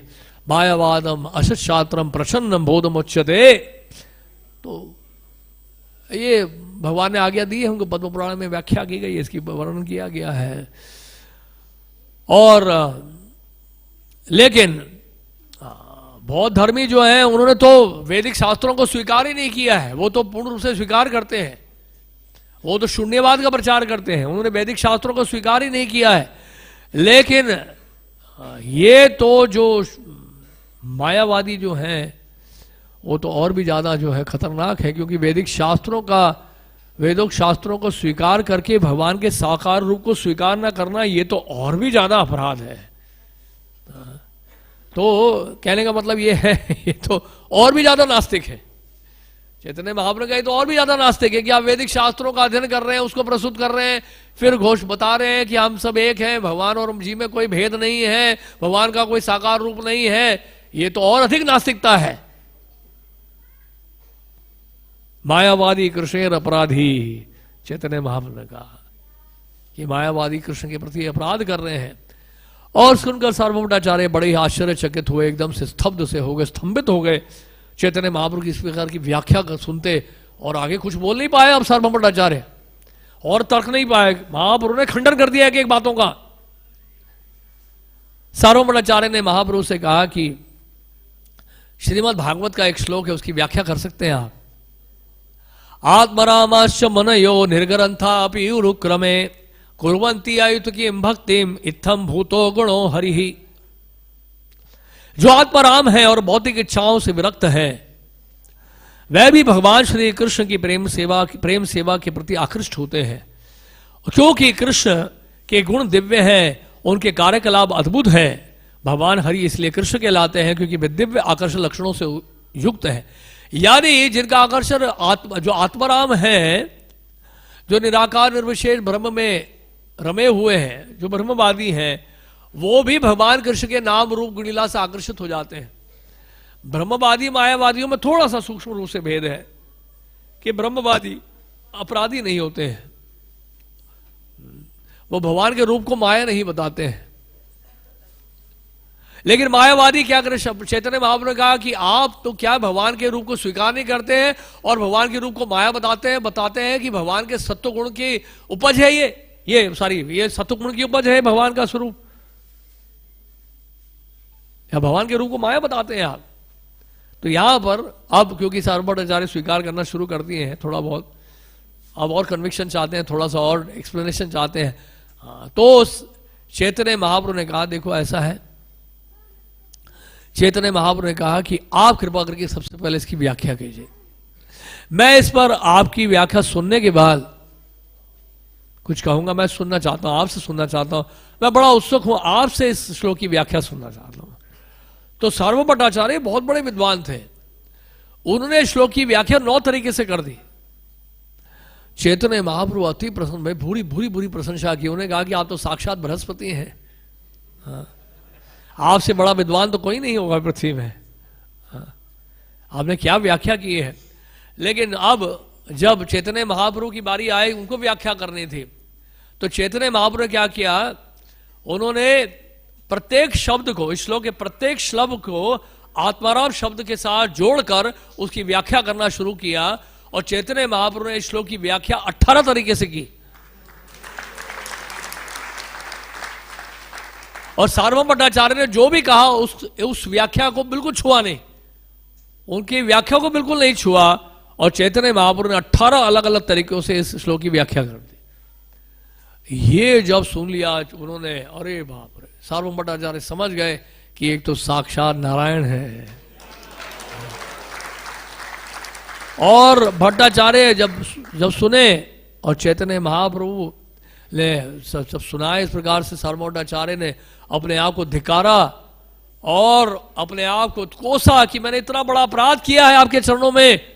अपने आप को धिक्कारते हुए चैतन्य महाप्रभु को साष्टांग दंडवत प्रणाम किए और उन्हें महाप्रभु की शरण ग्रहण की। चैतन्य महाप्रभु ने उनके ऊपर कृपा करने के लिए चैतन्य महाप्रभु ने चैतन्य चरितामृत में दिया है, षड्भुज रूप दिखाया नहीं, चतुर्भुज रूप दिखाया है भगवान विष्णु का। और चैतन्य भागवत में दिया है कि चैतन्य महाप्रभु ने षड्भुज रूप दिखाया। ये सारा संवाद उनके घर पे ही हो रहा है, सार्वभौम भट्टाचार्य के घर पे ही हुआ है। तो चैतन्य महाप्रभु ने षड्भुज रूप का दर्शन दिया और भट्टाचार्य ये देखकर दर्शन करके, चैतन्य महाप्रभु को षड्भुज रूप का दर्शन करके, जिसमें क्या रूप था वो, दंड और कमुंडल और साथ में बाण और कमान और साथ में भगवान कृष्ण की बांसुरी। 6 हो गए ना हाथ, ये षड्भुज रूप। 2 हाथ से बांसुरी बजा रहे ना, और एक हाथ में कमंडल है, एक हाथ में दंड है, और एक हाथ में बाण है, एक हाथ में कमान है। 6 हो गए ना, नहीं बचे। षड्भुज रूप का दर्शन किया चैतन्य महाप्रभु ने, दर्शन दिया सार्वभौम भट्टाचार्य को। ये देखते एकदम से उनके शरीर में भाव के सारे लक्षण जागृत हो गए। सार्वभौम भट्टाचार्य के शरीर में अष्ट सात्विक भाव जागृत हो गए। कभी वो नाचने लगे, कभी गाने लगे, आंखों से अश्रु बहने लगे, रोमांचित होने लगे, कंठ गदगद हो गया उनका, सार्वभौम भट्टाचार्य का, और नीचे गिर पड़े। गोपीनाथ आचार्य ने सार्वभौम भट्टाचार्य चैतन्य महाप्रभु से कहा, हे प्रभु, आपने भट्टाचार्य की ये गति बना दी है। चैतन्य महाप्रभु ने बताया क्या बोला। चैतन्य महाप्रभु ने कहा, क्योंकि आप भक्त हैं, आपकी संगति के कारण जगन्नाथ भगवान ने इनके ऊपर कृपा की है। क्योंकि आपके रिश्तेदार हैं, सार्वभौम भट्टाचार्य है, तो एक भक्त का रिश्तेदार होने से कितना लाभ है देखिए। अन्यथा इतनी कृपा थोड़ा करेंगे मायावादी के ऊपर महाप्रभु। क्योंकि गोपीनाथ आचार्य को कह रहे हैं कि आप उनके क्या हैं, बहनोई हैं, आप महा जगन्नाथ जी के भक्त हैं, इस कारण से जगन्नाथ जी की कृपा हुई है उनके ऊपर। ये भी नहीं कह रहे कि मेरी कृपा हुई है। तो भट्टाचार्य ने कहा, उन्होंने कहा कि तर्कशास्त्री संबंधी अनेक पुस्तकें पढ़ने के कारण जो है मेरी बुद्धि जो है लोहे के छड़ के समान हो गई थी। लाइक आयरन रॉड, मेरी बुद्धि जो है लोहे की छड़ के समान हो गई, और मैं समझ नहीं पा रहा था कि आपने क्या बोला। लेकिन आपके इस कथन से, आपने जो कृपा की, इससे मेरा हृदय द्रवित हो गया है। आपका प्रभाव जो है अत्यंत प्रचंड है, ऐसा सार्वभौम भट्टाचार्य ने कहा। तो इस तरह से ये प्रसंग पूरा हुआ। और चैतन्य महाप्रभु अगले दिन जगन्नाथ जी का मंदिर दर्शन करने गए। पूरी रात जगन्नाथ जी का दर्शन करने के बाद प्रातः काल जगन्नाथ जी को भोग लगता है, जो पहला उपला भोग क्या कहते हैं उसको। चैतन्य महाप्रभु उस महाप्रसाद को लेकर, माला भी लेकर, थैली में रखकर सार्वभौम भट्टाचार्य के घर पर आए। सार्वभौम भट्टाचार्य अभी विश्राम ही कर रहे थे और कृष्ण नाम का उच्चारण करते हुए सार्वभौम भट्टाचार्य के घर पे प्रवेश किए।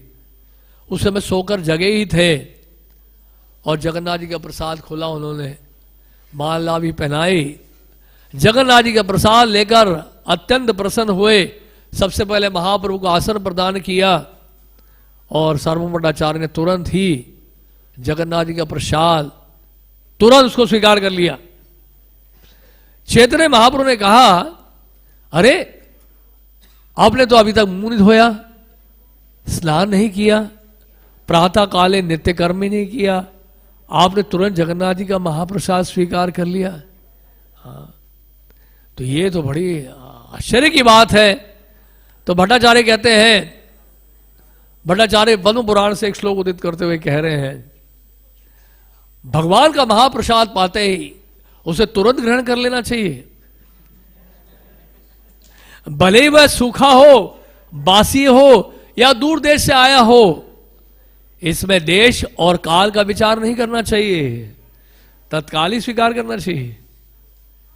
अगर आप जब भी कर रहे हैं, कोई महाप्रसाद लेके आ रहा है तो एक दाना तो ले लो। आप लंच नहीं करना आपने, लेकिन एक क्या कहते हैं उसको, वन मॉर्सल, थोड़ा सा मॉलिक्यूल महाप्रसाद ले सकते हैं आप। श्रील रूप गोस्वामी, शिला हरिदास ठाकुर, नामाचार्य हरिदास ठाकुर जब चैतन्य महाप्रभु के कुटिया में जाते या गोविंद लेके आते महाप्रसाद, तो उस समय नामाचार्य हरिदास ठाकुर अपनी माला को रोककर एक दाना मुंह में डालते, जगन्नाथ महाप्रसाद जो लेके आता उनकी परिक्रमा करते, दंडवत प्रणाम करते, उसके बाद में जप जारी रखते। तो हरिदास ठाकुर भी ऐसे करते थे। तो महाप्रसाद जब भी आता मना नहीं करना चाहिए। जैसे पिछली बार भी हमने बताया था, महाप्रसाद फेंकना नहीं चाहिए, ये बहुत बड़ा अपराध है, बहुत बड़ा अपराध है। तो इसलिए देखिए सार्वभौम भट्टाचार्य ने, तो चैतन्य महाप्रभु बड़े प्रसन्न हुए।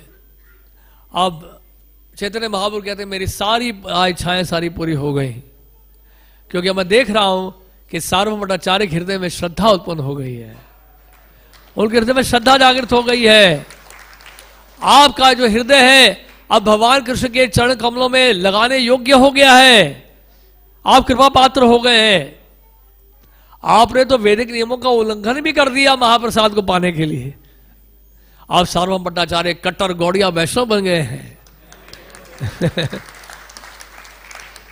चैतन्य महाप्रभु के परिकर जब बंगाल से जगन्नाथपुरी जाते थे प्रत्येक वर्ष, तो जानते क्या करते थे वो? सबसे पहले चैतन्य महाप्रभु का दर्शन करने जाते थे, बाद में जगन्नाथ जी का दर्शन करने जाते थे। हालांकि विधि है, विधान यह है कि जब भी आप धाम में जाते हैं तो उस दिन उपवास करना होता है। जाते ही फीस नहीं खाना गोविंदास में, उस दिन उपवास करने का विधान है। लेकिन चैतन्य महाप्रभु कहते हैं उन सब भक्तों को, जाइए आप सब जगन्नाथ जी का महाप्रसाद ग्रहण करिए। तो वहां बता रहे हैं कि बंगाल से जितने भी आए हुए भक्त हैं वो सब यही कहते। तो सार्वभौम भट्टाचार्य महाराज प्रताप रुद्र को बताते, महाराज प्रताप रुद्र ये पूछते प्रश्न कि विधान तो ये है कि उपवास करना चाहिए, अब ये सब तो प्रसाद ले रहे हैं। सार्वभौम भट्टाचार्य ये कहते, जब चैतन्य महाप्रभु स्वयं साक्षात परब्रह्म ने बोल दिया तो कौन विधि विधानों का पालन करेगा?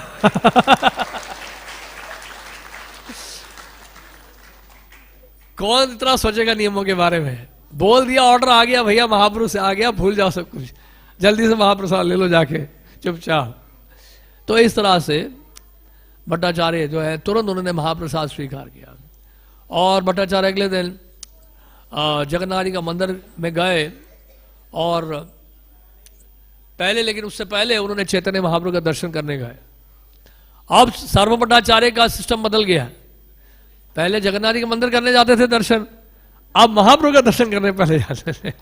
हालांकि महाप्रभु में जगन्नाथ जी में कोई भेद नहीं है, लेकिन अब चैतन्य महाप्रभु की कृपा प्राप्त हुई है तो महाप्रभु का दर्शन करने गए। चैतन्य महाप्रभु से उन्होंने एक प्रश्न पूछा। उन्होंने पूछा, भक्ति की साधना में कौन सा कार्य सर्वाधिक महत्वपूर्ण है? भक्ति की साधना में, यानी कि जो नवविधा भक्ति है उसमें श्रेष्ठ सर्वाधिक साधना कौन सी है? महत्वपूर्ण है। तो चैतन्य महाप्रभु ने कहा, चैतन्य महाप्रभु ने उत्तर दिया, हरेर नाम हरे नाम एव केवलम कलौ नास्ते व नास्ते व नास्ते व गतिरन्य था। उन्होंने कहा कि जितनी भी साधना है भक्ति की, उसमें श्रेष्ठ साधना है भगवान के पवित्र नाम का उच्चारण करना। हरे कृष्णा कृष्णा कृष्णा हरे हरे, हरे राम राम राम हरे हरे। चैतन्य महाप्रभु ने कहा कि ना कर्म से, ना ज्ञान से, ना योग से, इसलिए 3 बार बोला गया हरे नाम हरे नाम हरे नाम। ना कर्म से, ना ज्ञान से, ना योग से, केवल हरि नाम से ही कलयुग के प्रभाव से अब बच सकते हैं। कलो नास्ते व नास्ते व नास्ते व नास्ते व गतिरन्य था। तो इस तरह से बृहद नारद पुराण से श्लोक उद्धृत किया और इस तरह से भगवान जगन्नाथ जी के मंदिर के दर्शन करने के बाद सार्वभौम भट्टाचार्य जगदानंद पंडित दामोदर पंडित के साथ घर लौट आए और बहुत सारा प्रसाद लेकर आए थे घर पे। और अब भट्टाचार्य ने महाप्रभु की प्रशंसा में शतक लिखा, 100 ऐसे श्लोक लिखे और विशेष रूप से 2 श्लोक उन्होंने ताड़पत्र पे लिखा और ये कहा कि आप जाके चैतन्य महाप्रभु को दे दीजिएगा। तो जगदानंद पंडित दामोदर पंडित लेकर ताड़पत्र में लिखा हुआ जो श्लोक था उसको लेकर गए महाप्रभु को देने के लिए। रास्ते में मुकुंद दत्त ने रोक लिया। मुकुंद दत्त को लगा कि चैतन्य महाप्रभु श्लोक को पढ़ लेंगे तो उसको ताड़पत्र को फाड़ देंगे। तो मुकुंद दत्त ने वहीं बाहर में उनके कमरे के बाहर दीवार पे ये श्लोक लिख दिया। 2 श्लोक थे जो कि बड़े ही प्रचलित श्लोक। वैराग्य विद्या निज भक्ति योगा शिक्षार्थमेकः पुरुषः पुराणः श्री कृष्ण चैतन्य शरीरधारी कृपाम बुधिर्यस्तमहं प्रपद्ये। मैं उन पूर्ण पुरुषोत्तम भगवान श्री कृष्ण की शरण ग्रहण करता हूं जो हमें वास्तविक ज्ञान, अपनी भक्ति तथा कृष्ण भावना अमृत के विकास में बाधक वस्तुओं से विरक्ति सिखाने के लिए चैतन्य महाप्रभु के रूप में अवतरित हुए हैं। वे दिव्य कृपा के सिंधु होने के कारण अवतरित हुए हैं। मैं उनके चरण कमलों की शरण ग्रहण करता हूं। काला नष्टम भक्ति योगम निजम यह प्रादुष्कर्तुम कृष्ण चैतन्य नामा आविर्भूत तस्य पदार विंदे गाढ़म गाढ़म लियतम चित्त भृंगहा। मधुकर के समान मेरी चेतना उन पूर्ण पुरुषोत्तम भगवान के चरण कमलों की शरण ग्रहण करे जो अब श्री कृष्ण चैतन्य महाप्रभु के रूप में अपने प्रति प्रचलित भक्ति योग की शिक्षा देने के लिए प्रकट हुए हैं। ये भक्ति योग समय के प्रभाव से लुप्त प्राप्त हो गया है एक दिन। तो इस तरह से उसके बाद जाके जब जगदानंद पंडित ने दिखाया, वो तो लिख दिया था दीवार पे, चैतन्य महाप्रभु ने जैसे ही देखा उसको फाड़ दिया, क्योंकि वो ये जो सुनना ही नहीं चाहते थे कि वो भगवान कृष्ण है। क्योंकि महाप्रभु जो है भगवान कृष्ण होते हुए भी भक्त के भाव में आए थे। तो इस तरह से एक और घटना सुना के विराम दूंगा मैं। एक बार सार्वभौम भट्टाचार्य श्रीमद् भागवत का अध्ययन कर रहे थे और इस श्लोक से पढ़ रहे थे। तत्तेनुकंपा सुसमीक्षमानो भुंजान एवात्मकृतम विपाकम हृद्भाग वपुर्भिर्विदधम नमस्ते जीवे तो यो भक्ति पदे सदाय भाग मुक्ति पदे सदाय भाग। लेकिन सार्वभौम भट्टाचार्य ने क्या किया, नहीं नहीं नहीं, मुक्ति पदे ठीक नहीं है, यहां तो भक्ति पदे होना चाहिए। मुक्ति नहीं चाहता मैं, हम तो भक्ति चाहते हैं और अधिकाधिक हम और मुक्ति स्वीकार कर सकते हैं अगर सेवा का अवसर मिले। स्वरूप मुक्ति, सारष्टी मुक्ति, सामीप्य मुक्ति ये स्वीकार कर सकते हैं, स्वरूप मुक्ति ये स्वीकार कर सकते हैं, लेकिन सायुज्य मुक्ति, भगवान से एकत्व की प्राप्ति होना, इसको हम कभी स्वीकार नहीं करेंगे। तो इस तरह से यानी कि भगवान के स्वरूप को ना स्वीकार करने वाले, निराकार बताने वाले, जीव को भगवान के साथ एक बताने वाले, आज ये शब्द देकर जो है उनको अच्छा नहीं लग रहा कि मुक्ति क्यों लिखा हुआ है। तो अब चैतन्य महाप्रभु के बाद जब चैतन्य महाप्रभु ने देखा कि ये तो इन्होंने भक्ति पदे कर दिया है, उन्होंने कहा कि मुक्ति पदे शब्द का अन्य अर्थ है यहाँ पर, ये भक्ति पदे ठीक ही लिखा है, आपको इस शब्द बदलने की आवश्यकता नहीं है। मुक्ति पदे का मतलब ये है कि सभी प्रकार की जो मुक्तियां हैं भगवान के चरण कमलों में निवास करती है, विद्यमान रहती है। मुक्ति तो 9वां विषय है श्रीमद् भागवत का, 10वां विषय तो भगवान श्री कृष्ण है जो आश्रय तत्व है। कि मुक्ति ने भी भगवान कृष्ण के चरणों का आश्रय लिया है, वो मुकुंद है, मुक्ति देने वाले हैं, इसलिए उनको मुकुंद कहा गया है। मुक्ति प्रदान करने वाले हैं भगवान श्री मुकुंद। तो इस प्रकार, लेकिन जो भी है सर्वम भट्टाचार्य है, उनको अच्छा नहीं लग रहा था ये भक्ति मुक्ति शब्द देखकर ही उनको अच्छा नहीं लग रहा था। और चैतन्य महाप्रभु बड़े प्रसन्न हुए, चैतन्य महाप्रभु हंसने लगे कि सर्वम भट्टाचार्य जो शुष्क दार्शनिक थे, मायावादी थे, आज उनको ये मुक्ति शब्द भा नहीं रहा है, सुनने मात्र से जो है उनको अच्छा नहीं लग रहा है। कृष्ण प्रेम से भाव विभोर हो गए सर्वम भट्टाचार्य। चैतन्य महाप्रभु की कितनी बड़ी कृपा है। तो इस प्रकार ये से प्रसंग है, आप पढ़ सकते हैं। ये मध्य लीला में ये प्रसंग आता है, शायद 7वां अध्याय है, जैसे सार्वभौम भट्टाचार्य के साथ संवाद है, वो आप पढ़िए और उसका लाभ उठाइए। बहुत ही अनमोल सिद्धांत प्रस्तुत किया चैतन्य महाप्रभु ने हमारे कल्याण हेतु। उसको हम पढ़ेंगे, अध्ययन करेंगे तो हमारा विश्वास, हमारी श्रद्धा चैतन्य महाप्रभु में और बढ़ेगी और उनकी कृपा की याचना हम कर पाएंगे। हरे कृष्ण। श्री कृष्ण चैतन्य महाप्रभु की, सार्वभौम भट्टाचार्य की, श्रील प्रभुपाद की, अनंत कोटि वैष्णव